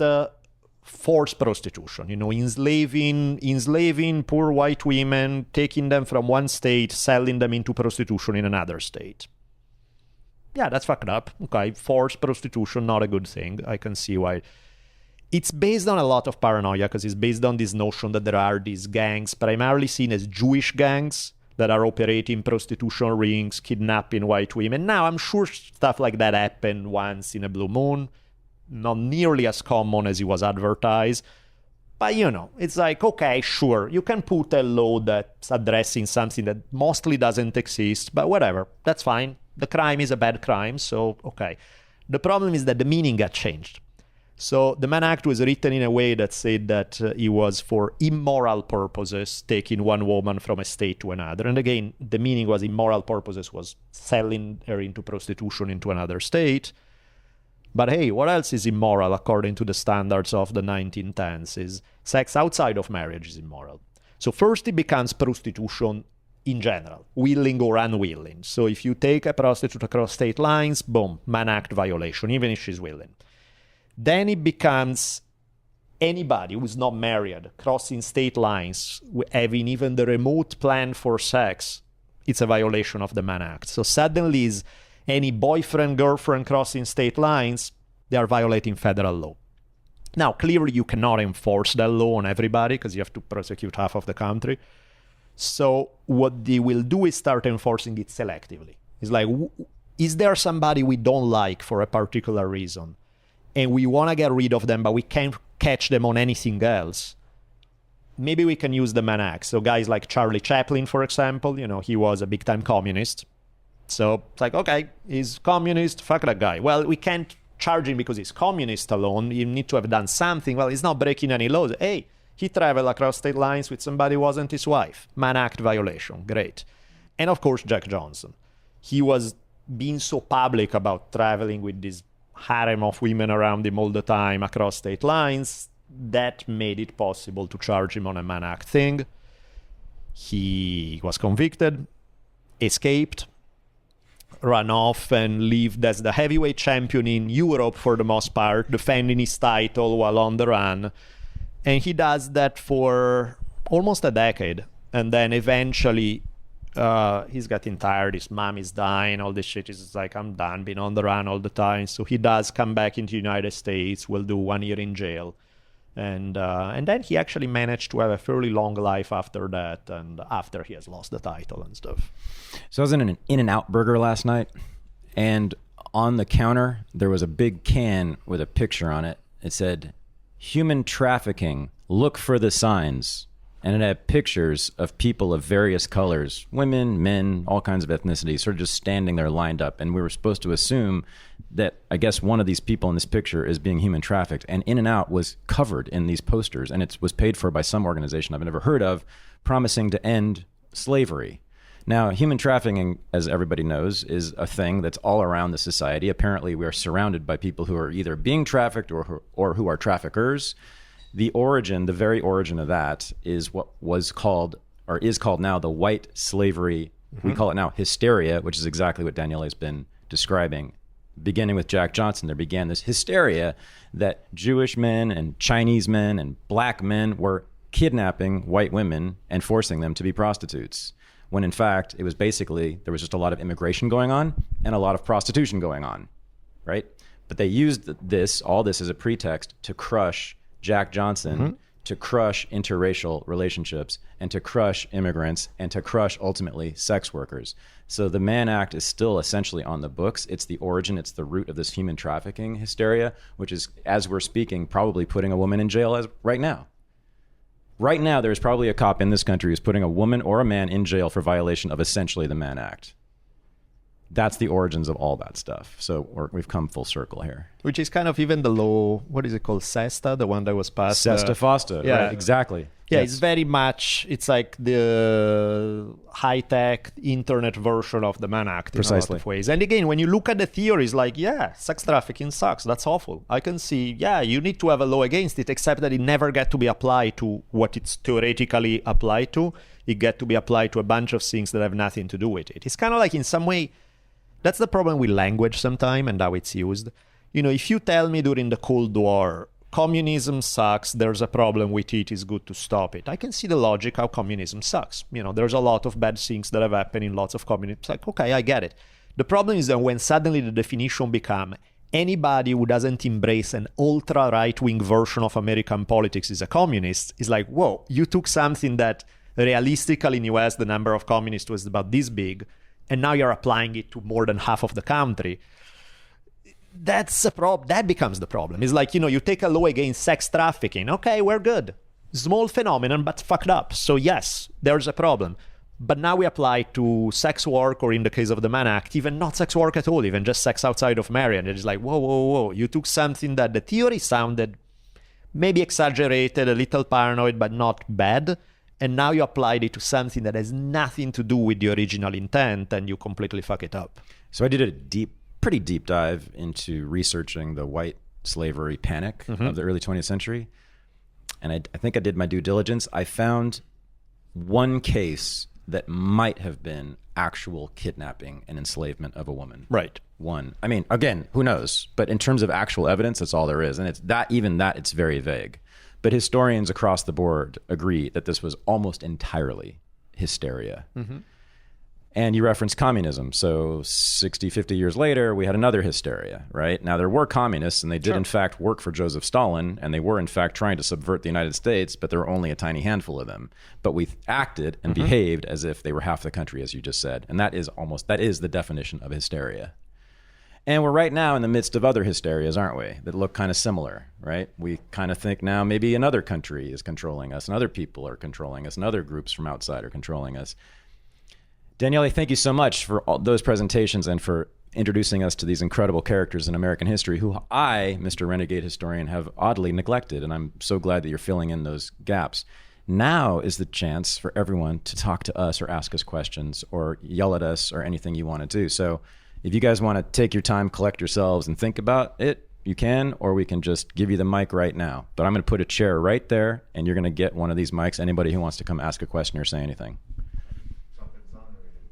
But you have to come talking to the mic. And you can ask, by the way, I'm pretty sure you're cool with this. You can ask us about anything. You can ask us about history, Crazy Horse, Teddy Roosevelt, or our personal lives. And we're down, right? Yep. And you know me. We're down for anything. So here's the mic. Take it if you want it. Just don't knock over that American flag, Jared. I would never do anything to the American flag. That'd be awful. I can't tell you how excited I am that you're here. And Dad doesn't know this, that I've listened to your podcast for quite some time. And specifically, the Crazy Horse episode really touched me because I had just heard about your personal history at the time. And I'm surrounded by death, not only within me, but I have worked in like foreign policy issues for quite some time. We live under an empire, so there's death just everywhere. So I'm so excited about what Thad is doing at the Renegade University and what you've done with the History on Fire podcast. And the people that came out this weekend, I came to Thad's event the last time in LA, and the Crazy Horse episode would have been a little bit before that, but I was going through a very dark time in my life. And coming out here kind of reinvigorated me. And I now live out here, and this has been fantastic. And so I guess what I wanted to connect it to is like, there's so many things about empire and Woodrow Wilson and the global liberal hegemony that we've been touching on. But I actually want to go to something else, because I believe in an interview you were talking about part of your healing process and going to sex workers. And Thad has had a long, great history with Maggie McNeil, who is just wonderful. I love her dearly, and we're friends. And that, so she has made the argument that the war on whores is the new war on drugs. And it seems to me, and I wanted to hear your perspective on this because of how it was what you had said, and I can't remember who you were doing an interview with. I feel like you were talking to Thad. I think he may have been. Okay. I think he was. Okay. But you were very passionate, and it just kind of reminds me that the way I'm from like a libertarian anarchist perspective of things, and none of that is really relevant, except that the reason why I love Thaddeus and I love you, and I mean that, is because what I'm all about is a liberatory anti-authoritarianism that you can try to put in different boxes. That's why labels don't really fucking matter. Yeah. And so sex workers, if they are now the most marginalized among us in some respects, and as we were talking about the crackdowns, FOSTA and SESTA, the financing that's going to be cut from all sorts of different people, from PayPal, all the different processors, everything that's happening there, the way that the surveillance state is being implemented upon us, it seems like we should do everything we can as people who support these individuals. Sex workers are our friends and our family and people that we love. And so I guess I was wondering, partially your perspective of what you think about that, what we should do as to advocates and friends, and also in the context of I know that you have a soft spot, it seems, for Teddy Roosevelt, and so I wanted to fight with you a little bit about how the modern surveillance state is partially his fucking fault. I mean, I like the guy I'm attracted to most people who are mildly mentally deranged. That doesn't mean that I agree with him about everything. Know, it's like no. And your series on him was very nuanced. To be fair, there was something Yeah, because I mean, the guy's he never saw a war he didn't like. He's nuts in a lot of ways. So there are some problems there where you are a hardcore imperialist who want to fight anybody for any reason all the time. Yeah, I can see how there would be some issues there. I think what I like about that guy is the fact that, other than the fact that he's insane, but I like because he kind of, there's individualism to the extreme in there, he breaks with just about every accepted convention of anybody. The people on his side, he goes against them, he goes against the opponents, he's doing kind of his own thing. In the process of that, he fucks up royally on a bunch of issues, but he also does some amazing things that no normal American president has ever done. Mm-hmm. And so it's one of the things where it's like, you ask me, is it a good guy or a bad guy? As they say, it's complicated. It's like, of course he's fucked up in a bunch of ways, but there's also, unlike pretty much every other political figure I can think of at a high level in US politics, where it's like, fucked up, more fucked up. Hey, at least this one, there's something cool about it. It doesn't mean I endorse everything about the dude, but back to the whole sex work thing that you're bringing up. Yeah, I find that bizarre, because one of the things that I see that like today, there's luckily so much more opposition to the war on drugs than there has ever been. And again, it's still very far from translating into an actual elimination of the war on drugs, but it feels like he's inching in that direction progressively, and that's great. And that's, everybody understands it's not working. It's like, how do the same arguments not apply to sex work, in the sense that all the problems created by the criminalization of sex work are not going away anytime soon? Prohibition is not solving them. If anything, they are making them worse. And on top of it, you're victimizing a bunch of people who have nothing to do with violating anybody's will. Again, I understand, if you're talking about, and it's not that it doesn't exist. It's rare, but it doesn't exist. Of course, there's trafficking. Of course, there's forced prostitution. Of course, there are, I've seen stuff that I'm like, yeah, that's fucking shady, and I don't like it, and I hate that shit. But that's not the only kind. And if anything, probably not even the majority. And so there are the idea of criminalizing, like a willing participant who want to trade sex for money. How is that any, like, I often tell my students when I say like, hey, let me get this straight. It's like, most jobs you guys are ever going to get are jobs that you would never do if it wasn't for somebody's paying you. And, these are jobs that you're going to trade your time and energy and everything for money. Embrace your inner hooker, because really where it's at is you are doing prostitution minus the sex.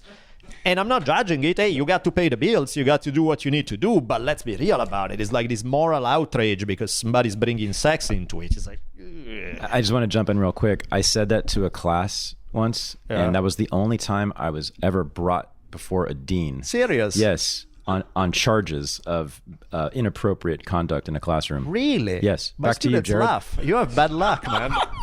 Well, but so in that context, I have worked with sex workers in different contexts that we shouldn't record and talk about and further. But that comment is exactly like, have you ever worked in a cubicle? I have. Right. Have you been happy every fucking time? Do you love every single client you work with? No. And sometimes if you can, you make decisions. Yep, never going to see that person again, whether if you're talking in sex work or not. But there's a mysticism that's wrapped around it. And maybe it's the Puritanism of America that, oh, you think this can be transactional too? No, it can't. This is holy. This is godly, and you're fucking with that. And also the autonomy of women.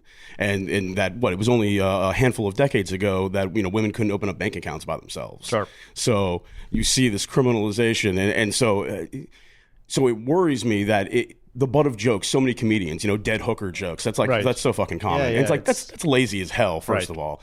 But so it's like a cultural change that it feels like it's happening in certain ways, but then these legal apparatus that's cracking down feels like it's also still growing at the same time. So is this just like everything else? It's a constant struggle, isn't it? Yeah, I don't see it happening when it comes to sex work. I see it when it comes to war on drugs, where there's a shift happening, where there's more and more opposition, and I can foresee in a very optimistic mode that may go away eventually, or at least mostly.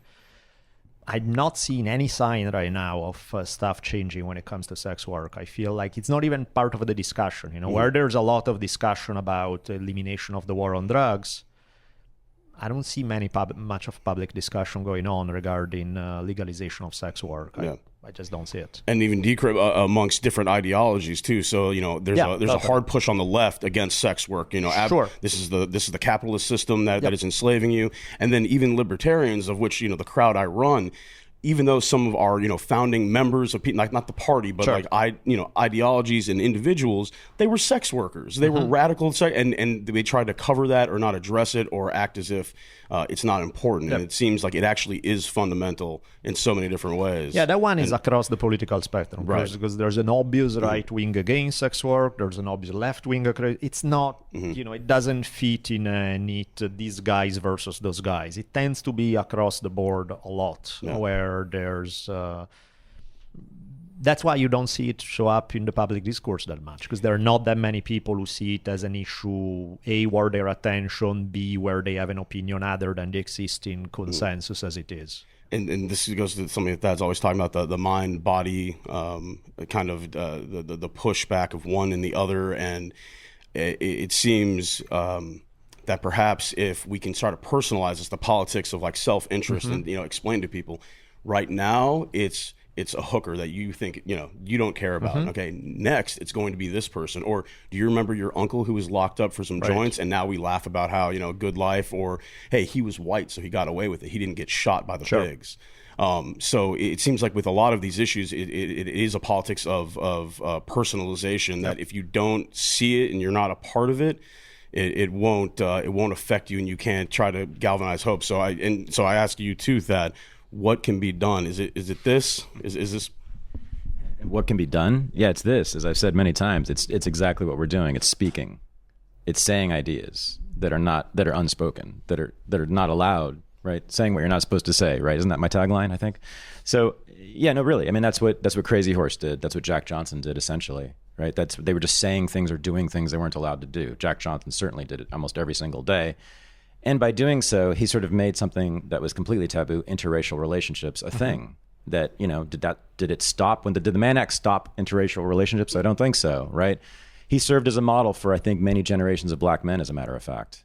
I think you talk to a lot of black men, they'll know Jack Johnson, and they'll see him as a model of what masculinity is for them, right, in many ways, and a model of how to be in the world. And also, it is very much, I think, a perfect example of someone who in no way, shape, or form merges his identity with the nation or the state or the broader community of America, and remained purely an individual. And I'm not even sure he identified that much as black. No, that's what's fascinating about it, that he was like I forgot to mention that, and I'm glad you brought it up. One of the things that was awesome about him is that he was turning to the Booker T. Washington kind of black America, and he was like, Hotep. Yeah, I've been talking about the Hoteps. Yeah, I'm not... Shout out to Hotep Jesus right now. I know you're listening. Jack Johnson's your boy, right? Keep going, Daniele. I'm not the black guy that white people want me to be, but I'm not your black guy either, motherfucker. I'm not Exactly. Right. I'm me. I want to do what I want to do. I'm not going to be your role model for the good black guy who works hard, keeps his head down, and goes to church. I like hookers and I like to drink. Leave me alone. If I don't care who's trying to mold me into what they want, whether they are white or black, I want to be me. And that's kind of what Jack Johnson is. It's like pure individual. Those are my politics. Cool. Thank you. All right, let's go. My man Buddha. Loved this weekend. I'm super happy to be here. I think in a lot of ways, what landed me here was realizing in 2016 that there was a disconnect. I live in a pretty liberal bubble, hang out with a lot of spiritual hippie entrepreneurs, have learned a ton from feminism. And so one of the things that I loved about this weekend, and is a through line and also connects to the American Indian stuff we were talking about, is really seeing the long story of liberalism.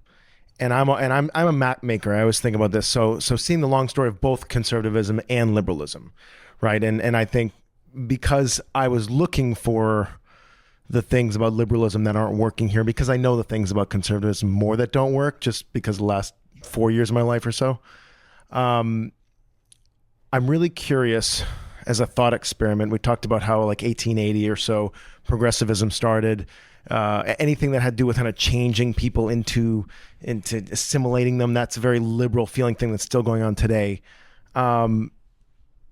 We touched a little on what it would have been like if things swung conservative, but I'm curious, as a thought experiment, like how would we Like, where would things have gone if instead of a liberal world order, it became a conservative world order? Like, and again, assuming that both are equally bad when taken to the extremes that they've been taken, but there's a thought experiment, like, where might that have gone? I'm curious to hear what you'd say on that. I mean, so one of you said earlier this weekend that isn't progressivism actually conservatism, because it's attempting to maintain what exists, to conserve what's here, meaning traditional American culture, but also to expand it, right?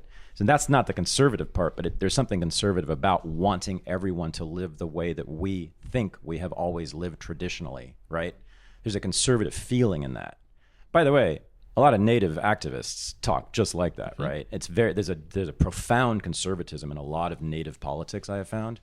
Back to the land, our origins, roots. It's all about history. It's about we're a place in this place. It's utterly conservative. It's about not changing the past, right? So to me, progressivism, in a sense that he's been describing, this assimilationist moment, this intense assimilationist moment at the turn of the century, was conservative in that way. It was trying to make everyone be like George Washington, trying to make everyone in the world be old-fashioned, everyone in the world have the wigs and the robes and all the rest of it to look like the rest of us, right? So it's sort of a radical expansionist conservatism. Does that make any sense? Yeah, go. Yeah. Let me just maybe clarify the question a little better. So in one of the things I noticed about, and it's all relative too. So the conservatism of 1880 would have to be compared to the liberalism of 1880. Otherwise it would be hard. So the conservative answer to the question of, okay, there's immigrants coming in, they're different. Liberals say, let's assimilate them, make them like us. Conservatives say, let's just put them on the other side of town or not let them in the first place and live separately. I'm kind of oversimplifying it, but maybe that's... And even that's messy, right? Because culturally speaking, that would be what you're saying, right? The conservative, fuck the immigrants, don't come in, stay out, screw you. But then there's the conservative as in business conservative. That's like the conservative politics tied to business interests who need cheap labor. Who then, wait, no, time out, we want those damn immigrants in because we need the cheap labor. Oh, wait, but we don't like them. So we'll ban these guys. Let's take somebody else. Let's, the Chinese, too many of them have come now. Fuck the Chinese, we don't like them. Chinese Exclusion Act. But we still need cheap labor. Okay, we'll get them from this other country. Oh, but we don't like these guys either because we forgot they were racist. So, okay, let's ban these guys. Yeah, but we still need cheap labor. So we need to get them. And so there's this vicious cycle. And it's not, one is money. It is tied to conservative politics because the business interest of the times, but is clashing with the other side of the conservative politics that is purely in cultural terms, you know? And I think that's part of why, and I don't mean to go on a tangent on this because I know you're asking a specific question and I'm kind of going in a whole other, but like in some way I find it's a topic that keeps showing up in my way of thinking now. Vocabulary is tricky because sometimes we use words that are so insanely complicated because they have many different meanings, but the word is one, and we think that it has one clear meaning. And we get into discussion thinking that we're all using the word in the same way. And if somebody tells me left-wingers are, and whatever they are going to say is probably going to be partially true and partially bullshit. Right-winger, same thing, feminism, socialism, a lot of my issue sometimes is, how about we discuss specific issues? Tell me one particular issue. Let's talk about the pros and cons of the different positions on that. Because my problem sometimes with describing things with words that we use all the time, but they are those inevitable generalizations to try to capture a whole movement, is that there is no such thing as a uniform position among all the people who fall under that label. If you look at Christianity today, there are like 30,000 denominations of Christianity, literally, like not even like vague, like around 30,000 denominations. There are gay Christians and people who think that homosexuality is the worst sin in the world. There are super liberal Christians and super conservative Christians. The only thing they all have in common, they all think Jesus is cool. That's it. Even how they think of Jesus varies. Some they think he's a god, some they think he's a...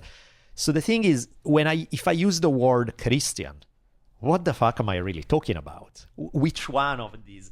Because of course they are very different from one another, So I struggle with it because of course we have these words for a reason, right? They are trying to capture a reality there and we are trying to use it and it's useful to generalize. Sometimes you need it. But it's very easy to go past that point where we end up with everybody who is not this must be a communist then. And it's like, no. The meaning of that is something else. And so I feel that sometimes when, as much as humanly possible, I try not to think in terms of, like, for example, liberalism, conservatism. I try not to think in those terms, because the reality is that give me the most conservative person in the world or most liberal person in the world, there's going to be at least some way in which they don't fit the mold of what I think is a liberal or a conservative. Let alone the fact that there are many people who are not the most extreme who are going to maybe fit it 30% and not in another way, and so on. So this is kind of like my cop-out answer to say I struggle with terms that have a meaning that sometimes we may go on a long discussion where we're really talking about different things using the same word. That become one of my concerns with emphasizing political ideologies in a big scale way, as opposed to in specific case, specific instance, what are we arguing about it? Okay, you can draw some clear lines of who's on one side and who's on the other. But when it comes to more general, that's just me. I struggle with it. So I want to hear, Buddha, you say, I'm not sure you've been satisfied with an answer. Not yet, but I'm satisfied with being unsatisfied but I'm not, right in this moment. I mean, that was an important answer. I'm not sure your question's been addressed. So I want to. Yeah, sure. No, so it. I might not be sure what it is. So can you do it again? Yeah. I think whatever we call it, and clearly, all these names and political parties have changed so many times that they don't even represent something, but there's a through line that. In studying your work and being here, there's just a through line of these two energies that, and I'm just calling one conservative, one liberal, and they seem to match out at least since 1800s. They seem to be matches up with those words. I don't really care if they do in terms of politically, but there's like two approaches, and I think at least what we're arguing this weekend, that in the progressivism movement, that one has been maybe it's slightly more prevalent in the U.S. Whatever. I think that's a really interesting point. And if there's anything we can learn from today's political climate or any political climate is like, if we can understand what's really good about both sides, we might be able to actually have a shot at getting a solution. And if we've overcompensated to a liberal degree in some areas that's someone's opinion, whatever, like, what would it have, like, okay, we see how the liberal stuff maybe went right and wrong. And I've been thinking to myself, like, okay, if a conservative approach would be, okay, there's the American Indians. Let's not try to assimilate them. Let's give them some land, but let's stay separate from them. Now, like, there's ways that, again, that racism and awfulness would have come out, because one of the nice things about, let's say, a city, when you go to New York and you see like just different minority groups and white people just hanging out like there's nothing between them, you go, oh my God, people can just hang out. Like, that's cool. And that's a result of kind of forcing that assimilation some ways. And so there's benefits to that. And there's also lots of shitty things to it. And so I wonder what, like, how we can take the good from that a quote unquote conservative approach would be a bit of a keep them on their side of the playground. You're on our side. Like, what would be really good about that? And what would it have been like if we had taken that road? Yeah, I think there have been not two energies and not two sides, the way I see it anyway. So what I've been presenting to you guys in large part this whole weekend is the inception of and development of and ultimate hegemony of what we now call progressivism. And so that sounds sort of strange to a lot of people now because it's Donald Trump's president and the Republican Party is very powerful. But actually, if you look at the policies of the Republican Party other than Trump for decades and the Democratic Party, they look awfully similar. And on foreign policy, they are identical. Yeah, with you on that for sure. They have been identical for a century. Okay, so that's the global liberal project that has been successful. It dominates not just this country, but the world. Not every single aspect of it, but we are a global superpower with particular rules that were established by people like Franklin Roosevelt and Woodrow Wilson at the turn of the 20th century, right? So that has been called progressivism, that 20th century project, that has been called the cathedral. by certain people on the alt-right. I think they got that right. It is a cathedral. It's got architecture. It's structured. It's planned out. It has ornaments. It's pretty. It's sacred. It's sacred. Yeah. Is the word. Right. Exactly. And so to me, that's one energy. Yeah. Right? That's the big energy. That's the winning energy over the last 100 years. Yeah. And then on the other side is, are you ready? Yeah. Everyone else. Okay? So not everyone has been down with that project. And not everyone has been down with that project in the same way. There have been all sorts of resistance to that liberal project over the last 100 years. You know, Crazy Horse was kind of a pre-resistance to it, right? Jack Johnson was the first resistance to it in some ways, right? The Vietnamese in the 1960s and 70s were another resistance to it, right? Sex workers who are now operating openly like Maggie McNeil, that's another resistance to it. Conservatives who used to say we shouldn't go conquer the Philippines or Cuba because they're brown and we don't like those races, that's another resistance to it. It's a racist one, but it's still a resistance to it, right? Mm-hmm. I don't share any of those things with those particular conservatives, but I certainly can share their opposition to the cathedral, right? To imperialism, to expanding this way of life as we imagine it at the point of a gun across the globe, right? It's been resisted by all kinds of people for all sorts of reasons. Not two energies. It's been one versus everyone else. And is that cathedral there because, I mean, we've equated liberalism with imperialism, and I think that there's a very important connection there, but is it the cathedral because of liberalism or because it's been the dominant narrative? Right? They won World War I, and then they won World War II, and then they built their cathedral on the battlefield. They won the war. That's what happens, right? It's not a negotiation. They don't ask. You don't walk around. They didn't come and say, Crazy Horse, can we please have your land? And he said, let me think about it. I'll get back to you in a minute. No, there's a war and there's a winner and a loser, and the winner builds the cathedral and the schools and takes their children. Right. Right. So what would it look like if other Crazy Horse had won? Other energy won? Not. I mean, I get that. Well, no. If the Lakota and Crazy Horse had won, I mean, it was probably impossible, but let's just say they did with their 30,000 warriors or whatever it was, right? And they held a piece of territory in Montana. Okay, it's possible. It could have happened. Okay. Well, I guess we would have a sovereign nation there. Okay, and then my question that I never got to with Daniele is that, and this is really a question I've been having because I've been studying the Nez Perce and the chase of the Nez Perce basically over the Canadian, Chief Joseph, I will fight no more forever, the famous thing. They were dreamers, meaning they were into the dreamer religion, which was a traditionalist native religion which rejected modern civilization and modern culture, and in fact was quite militant about it. Am I right? So I wondered if the native tribes internally, in particular when they had their own sovereign territory, did they start to look a lot like our Puritans? Because a lot of the native culture, the dreamer religion, and ghost dance too, was about rejecting the hedonism of modern American and Western life.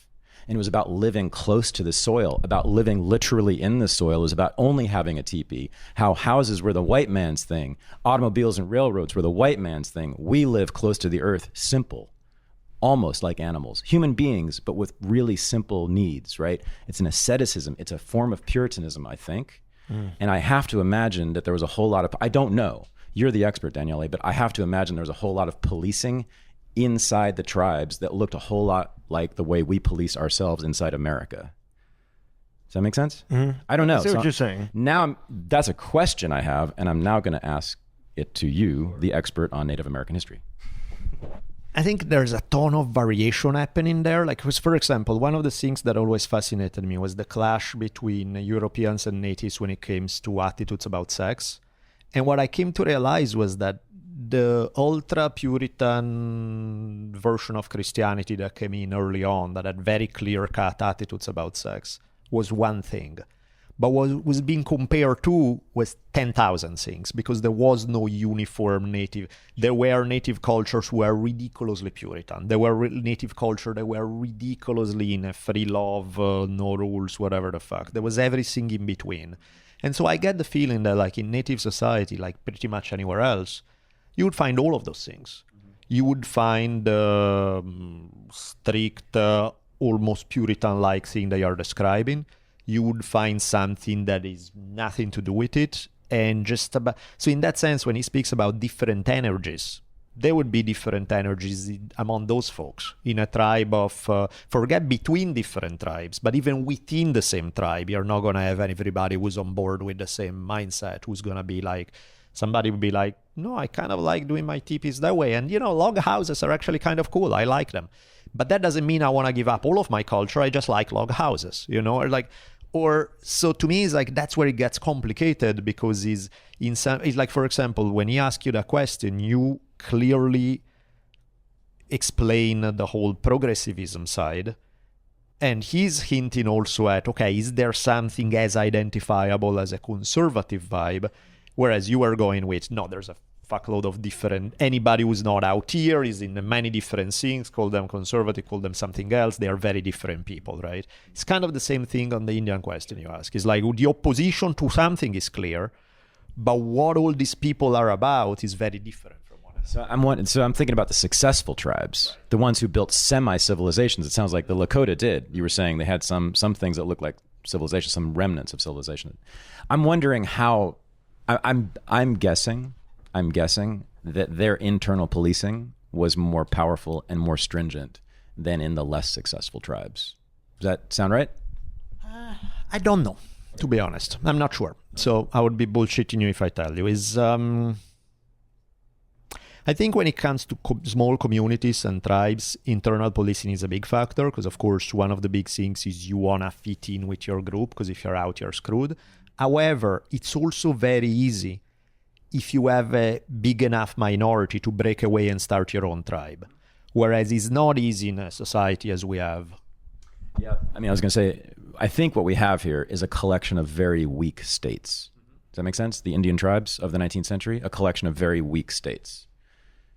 So, and the nice thing about very weak states, as we've discussed earlier, is they tend to have very weak or non-existent borders. So anytime there's going to be communities established, there's going to be internal rules, and there's no way any one of us will like all of them, right? So it seems to me the world will always be populated with many, many places that we don't want to live in, with rules that we don't want to live under, right? So to me, if we're interested in human freedom that's meaningful at all, what we always need to be worried about is the boundaries, is the borders, and making sure that they are never closed to us or anyone else. Because at any moment, someone's going to draw a line around us and say, you're a member of this nation. Welcome to it. I want to be able to leave when that happens. So that's why open borders is absolutely fundamental and central in my thinking. And that's why I'm somewhat sympathetic to the, at least, way of life of the Indian tribes. Maybe they did it unintentionally, but they had very weak borders. So I kind of like that idea. So does open borders conflict with the need to assimilate, though, for you? Because if people don't get along and then you can walk up to some tribe and say, hey, I want to join, but you guys, we don't like each other and I'm not going to change, that's conflict? Yeah, it's simple. So Daniele and I, martial arts gyms, a great example. If you've ever been a part of a martial arts gym, you know what it's like. It's like a good one that you've been around a long time. It's like a family. You go there, but they don't keep you there. You go and you work out and you hang out with people and you do your thing and then you leave and you can come and go as you please, right? However, here's the thing. The second we walk in the door, right? Stan's also part of this.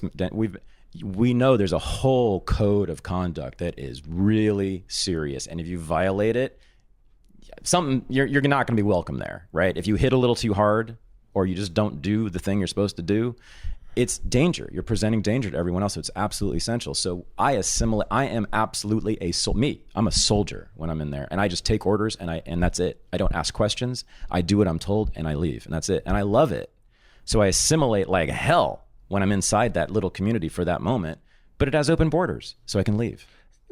And then what about the renegades who say, I don't like those values, I'm going to come in and smash them? And the good thing is we know how to fight. Yeah, but no, I'm serious. I'm serious. So organized self-defense is the answer to that, right? And that's it. And that's all we've got. And we might lose like Crazy Horse, but we also might win. We might put up so much of a fight that it's not worth their while to continue to fight us. That was exactly Chief Joseph's plan. He was hoping that he would just wear them down by riding across the country and fighting guerrilla battles whenever they could. And he was hoping that the United States Army would just give up because it wasn't worth it, because they were this little tribe from Oregon trying to flee across the border to Canada. Turns out that this was the end of the Indian Wars, and they had to make sure, meaning the U.S. cavalry, had to make sure this really was the end. So they chased those Indians all the way from Oregon through Montana to the Canadian border and finally captured them. And that's when Chief Joseph said, "I will fight no more forever." However, he might have made it. He could have made it. If he had made it, he was within just a few miles of the Canadian border, that tribe, the Nez Perce. If they had made it across that border into Canada, which was, again, a very weak state at that time in the 19th century, Canada had very little interest or ability to wipe out that tribe in that part of Canada. If they had just made it another 20 or 30 miles, there may have been a Nez Perce community to this day that was independent and autonomous. However, because they were dreamers, part of the dreamer religion, I am concerned that they would have been puritanical as shit, and I would have no interest in living there. So there you go. It's nothing but contradictions, Buddha. That's all we got for you. Yeah, no, it's great. And maybe the overall problem too is like this idea of a huge nation is just not going to, like, that's, if we actually localize and went down to 150 person communities and did like that stuff, would kind of sort itself out, but it's almost not possible to negotiate it within a large federal government. If the biggest, scariest tribe was 30,000 people, that's a world we want to live in. Yeah. I mean, I live in an intentional community. I get it. Like, that's tribal living is absolutely of huge value. If that's the biggest entity with guns in the world, then we're good. Compared to 350 million people with nuclear missiles. Right. Right. It changes and there's more than one of those, by the way, Yeah. That's not such a safe world to live in. Yeah. The Indian world of the 19th century was believe it or not, was a much safer world, mostly, almost entirely because of the lack of a state, a strong central state. Yeah. I'm with you on that. Yeah. Cool. Yeah. Good. Now you can go. Go no state. Yay. Just remember, go Redskins. One more. We got time for one more. Maybe two. We'll see. Ben or Stan, you can fight it out. Or not. I'll try and be brief. So two overarching questions that plague me are where to from here and how to live. They're not very original questions, but it's a good place to ask those. As you can hear from my accent, I've come quite a distance to have... From San Diego all the way? That's right. All the way. I walked all the way Good here. For you. Thank you for coming. A long time. A big part of that is because one of the great things about America is this sort of vigorous subcultures like this that are living and working vocally in resistance to the kind of problems that we've talked about. So I'm interested in a prediction from both of you, perhaps some more from Daniele on Nietzsche, because I have heard he's someone you know something about. And to begin with, I'll just tell you something of the background of my thinking. I was training as a psychiatrist and found myself coming to the same conclusions that the so-called anti-psychiatrists did, and as such became a psychoanalyst, or I'm in the process, the very decade-long process of that. The orientation that I'm thinking from, among many other thinkers, draws from a kind of radical individualism that is a reading of Nietzsche anyway. And it's not something I've heard spoken about particularly clearly or openly in American culture and American, the sort of podcast network. And this is just one small way to plant that, if you've got something to say about that. The other is I find myself becoming very aggravatedly pessimistic about where society is going. All the tides just seem to be going in the wrong direction, apart from little pockets like this. But to both of you who have several decades of historical study and experience, do I need to just chill out and, let the wave pass over? Oh, no, you should be really worried right now. That's what I've been trying to tell you. Yeah. No, I mean, I think that you should be really worried and really happy at the same time. I mean, these are just two objective facts, within the world we operate in. Just postmodern break here, moment. We can take a recess from postmodernism. The objective world we live in. Is that the United States can kill everyone on Earth 10 times over in 5 minutes. Okay, that's just a fact. And also, we are all living better materially than ever before. By far. By way far. I have a podcast. I'm broadcasting all kinds of people. Daniele has a podcast broadcasting all kinds of people. 10 years ago, as I told you guys, we didn't have a pot to fucking piss in. Okay, thank you, technology and capitalism, for that. our careers, our lives, our happiness, everything, our identities are now bound up in this thing that wouldn't have existed without capitalism and technology and the advance of those things, which I'm pretty sure will continue to advance so long as those goddamn missiles don't go off. No, I mean it. That's it. It really comes down to that. I think we're good so long as we don't go to war. But the thing is, some of us are headed really fast toward war, and the rest of us are on our smartphones and don't want war, but we really like all this technology stuff. It's the best time and the scariest time in human history to me. Yeah, and I think it's hard to use the past. Usually you say, oh, you use history to learn the lesson from the past, to apply to today. Today's world is unlike anything that has ever happened before. The amount of change that took place in the last 150 years is greater than the amount of change that took place in the 10,000 years before that. We don't fucking know what we're doing. It's like we're improvising with technologies that are awesome, but they are happening too quickly. Like the rate of innovation is faster than the human mind can grasp, and our habits can grasp, and our ability to figure out how to use things in a healthy, like take social media. I like social media. There's a lot of cool people I've met thanks to social media. At the same time, it happens so damn quick that most of us have no fucking idea how to use it in a healthy way and become this addictive time suck where you're glued to the opinions of people you'll never meet, and you're like, why the fuck am I wasting my... And is it good, is it bad? It's both, right? It's both at the same time, and it's happening so quick that it's kind of hard to figure out. It's very hard to predict because, again, it's unlike anything that's ever happened before. There are, as Tad points out, there are some awesome things happening today. While being alive today in this place here and now is a very cool thing.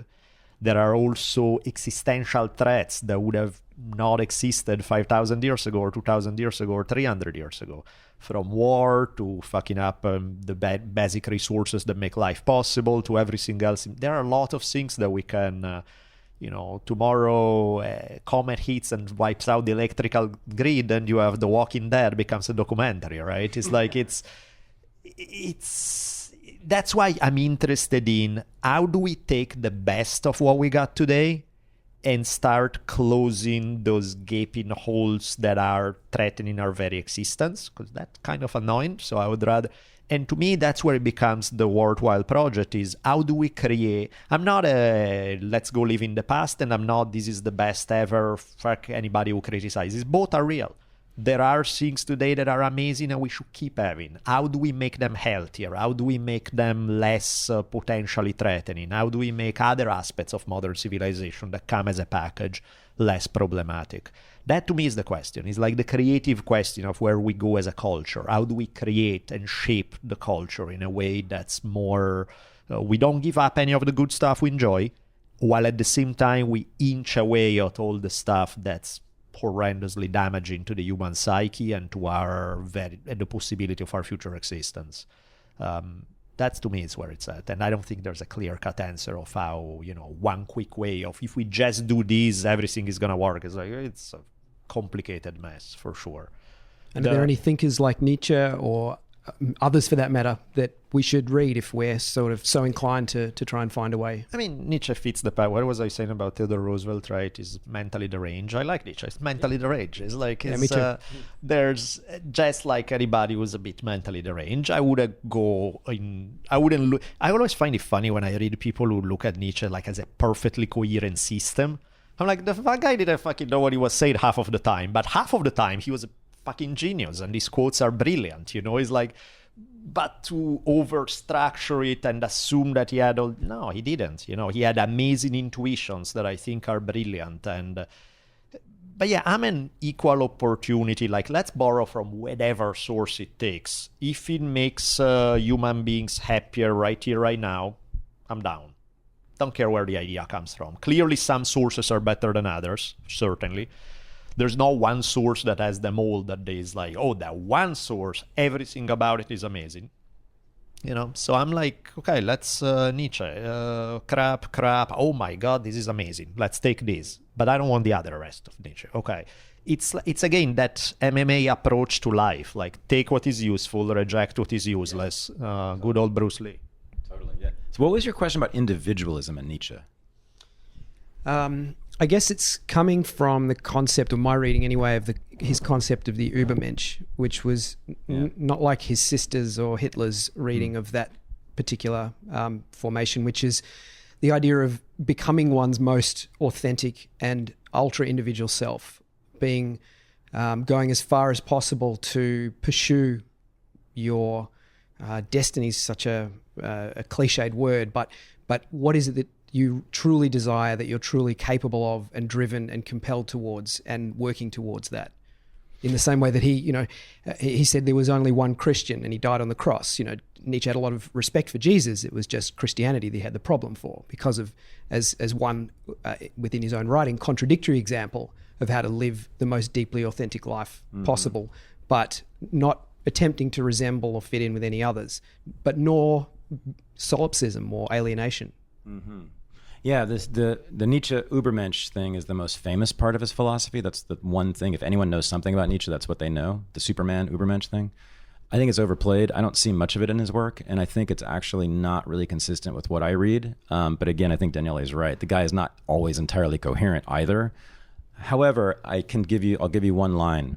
Do you know what Nietzsche said about what all books are? All books. Do you know what he said about them? They're all autobiographies. Every book ever written is an autobiography. You're simply writing about yourself, even if you're writing about Crazy Horse or Jack Johnson or prostitutes in the 19th century. I'm writing about myself and I'm writing history. Of course I am. Where else do those words come from but inside my mind? I don't have some direct portal to history and I pull those people and I put them in the page. I'm making stuff up based on what's written by other people from their minds. And where did they get those ideas and those words and those numbers and those statistics and that piece of evidence from the 18th century and the 16th century and 400 BC? Other people, right? So what Nietzsche was saying is that there really is no such thing, I think, other than you. You. That's it.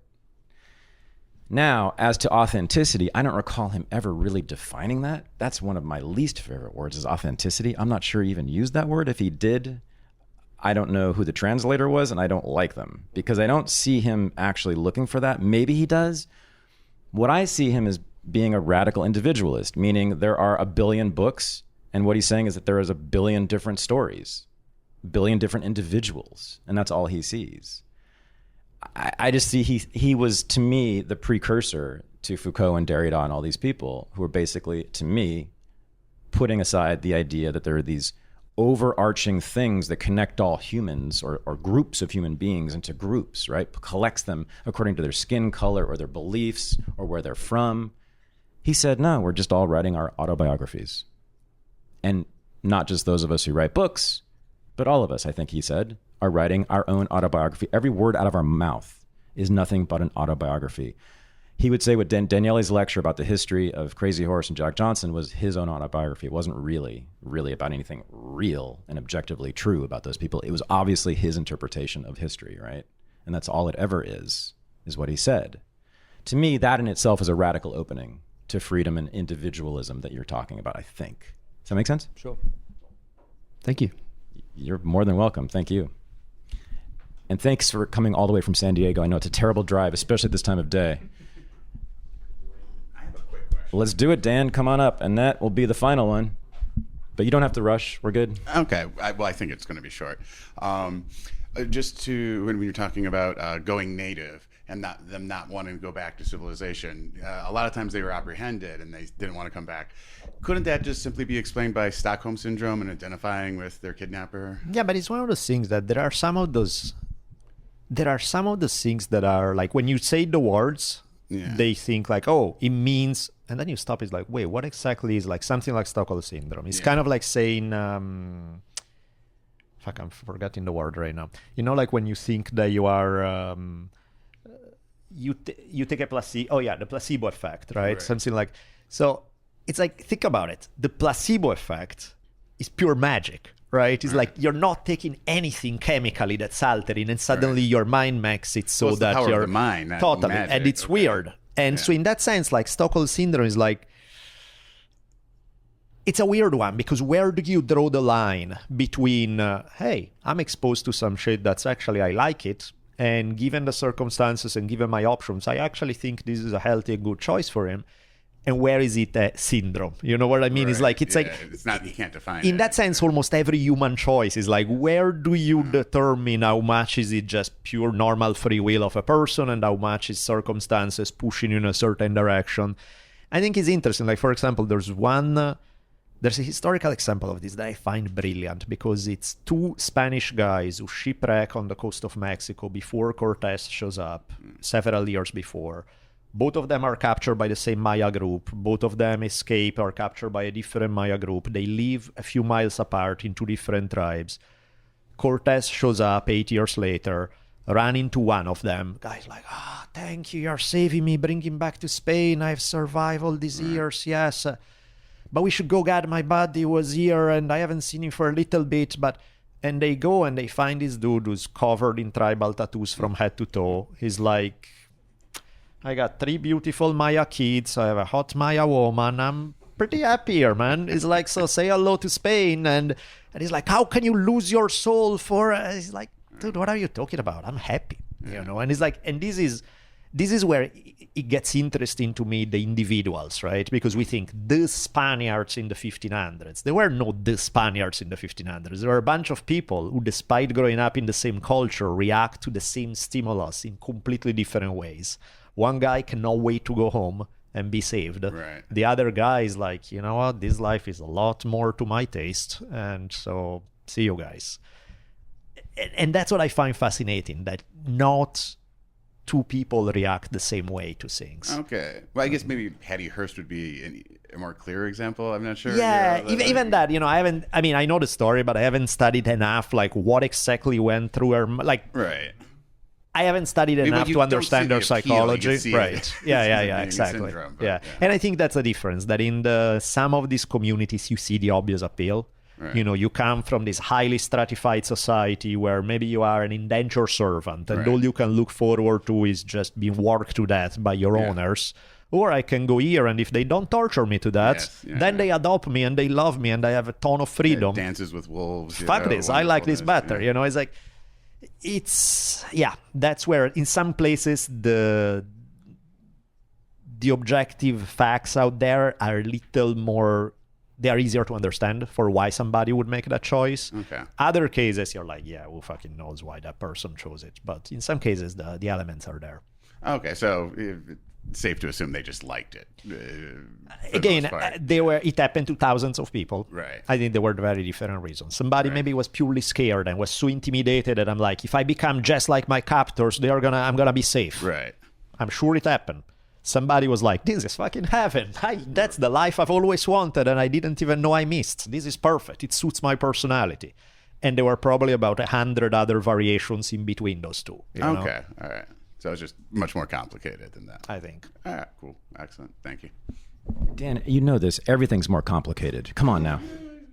No, I mean, I like the idea of it. It's, you know, joining a hunter-gatherer society. It sounds amazing. That was just, you know, this is the argument I could see against it. I just wanted to know how to disarm it, but yeah.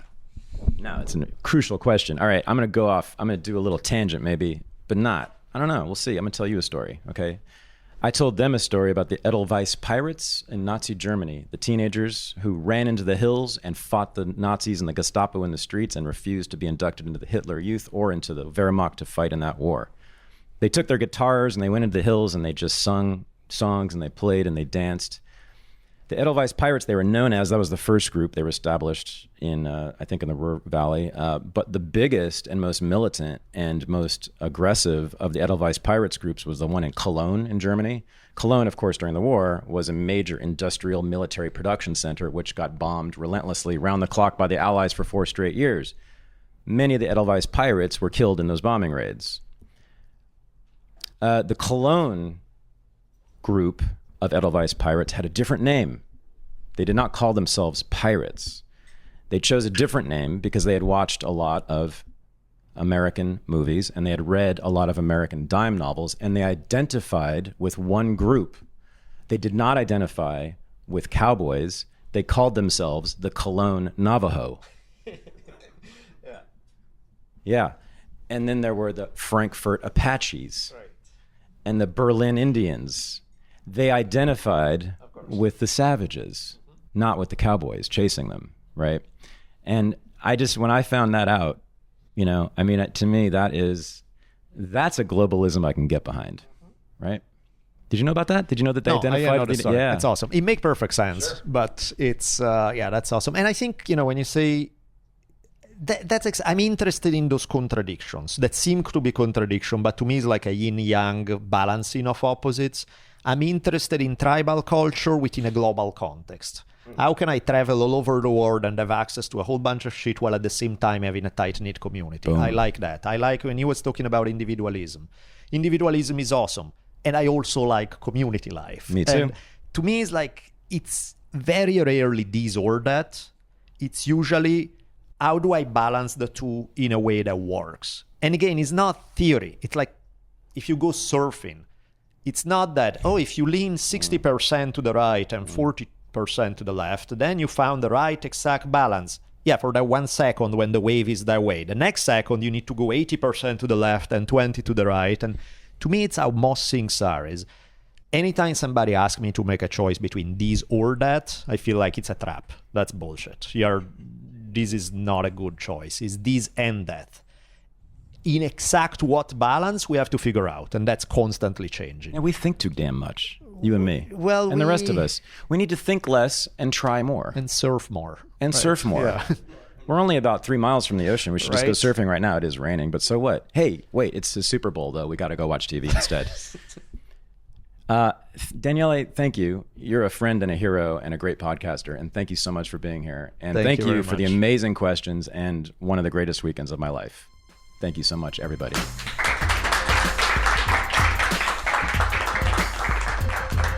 This was the Unregistered podcast, and I'm Thaddeus Russell. To support the show and become a member of the Unregistered community, go to unregisteredunderground.com. To get information and to buy tickets to the Renegade University Weekend events in Los Angeles and Washington, D.C., go to thaddeusrussell.com/courses. Thanks for listening.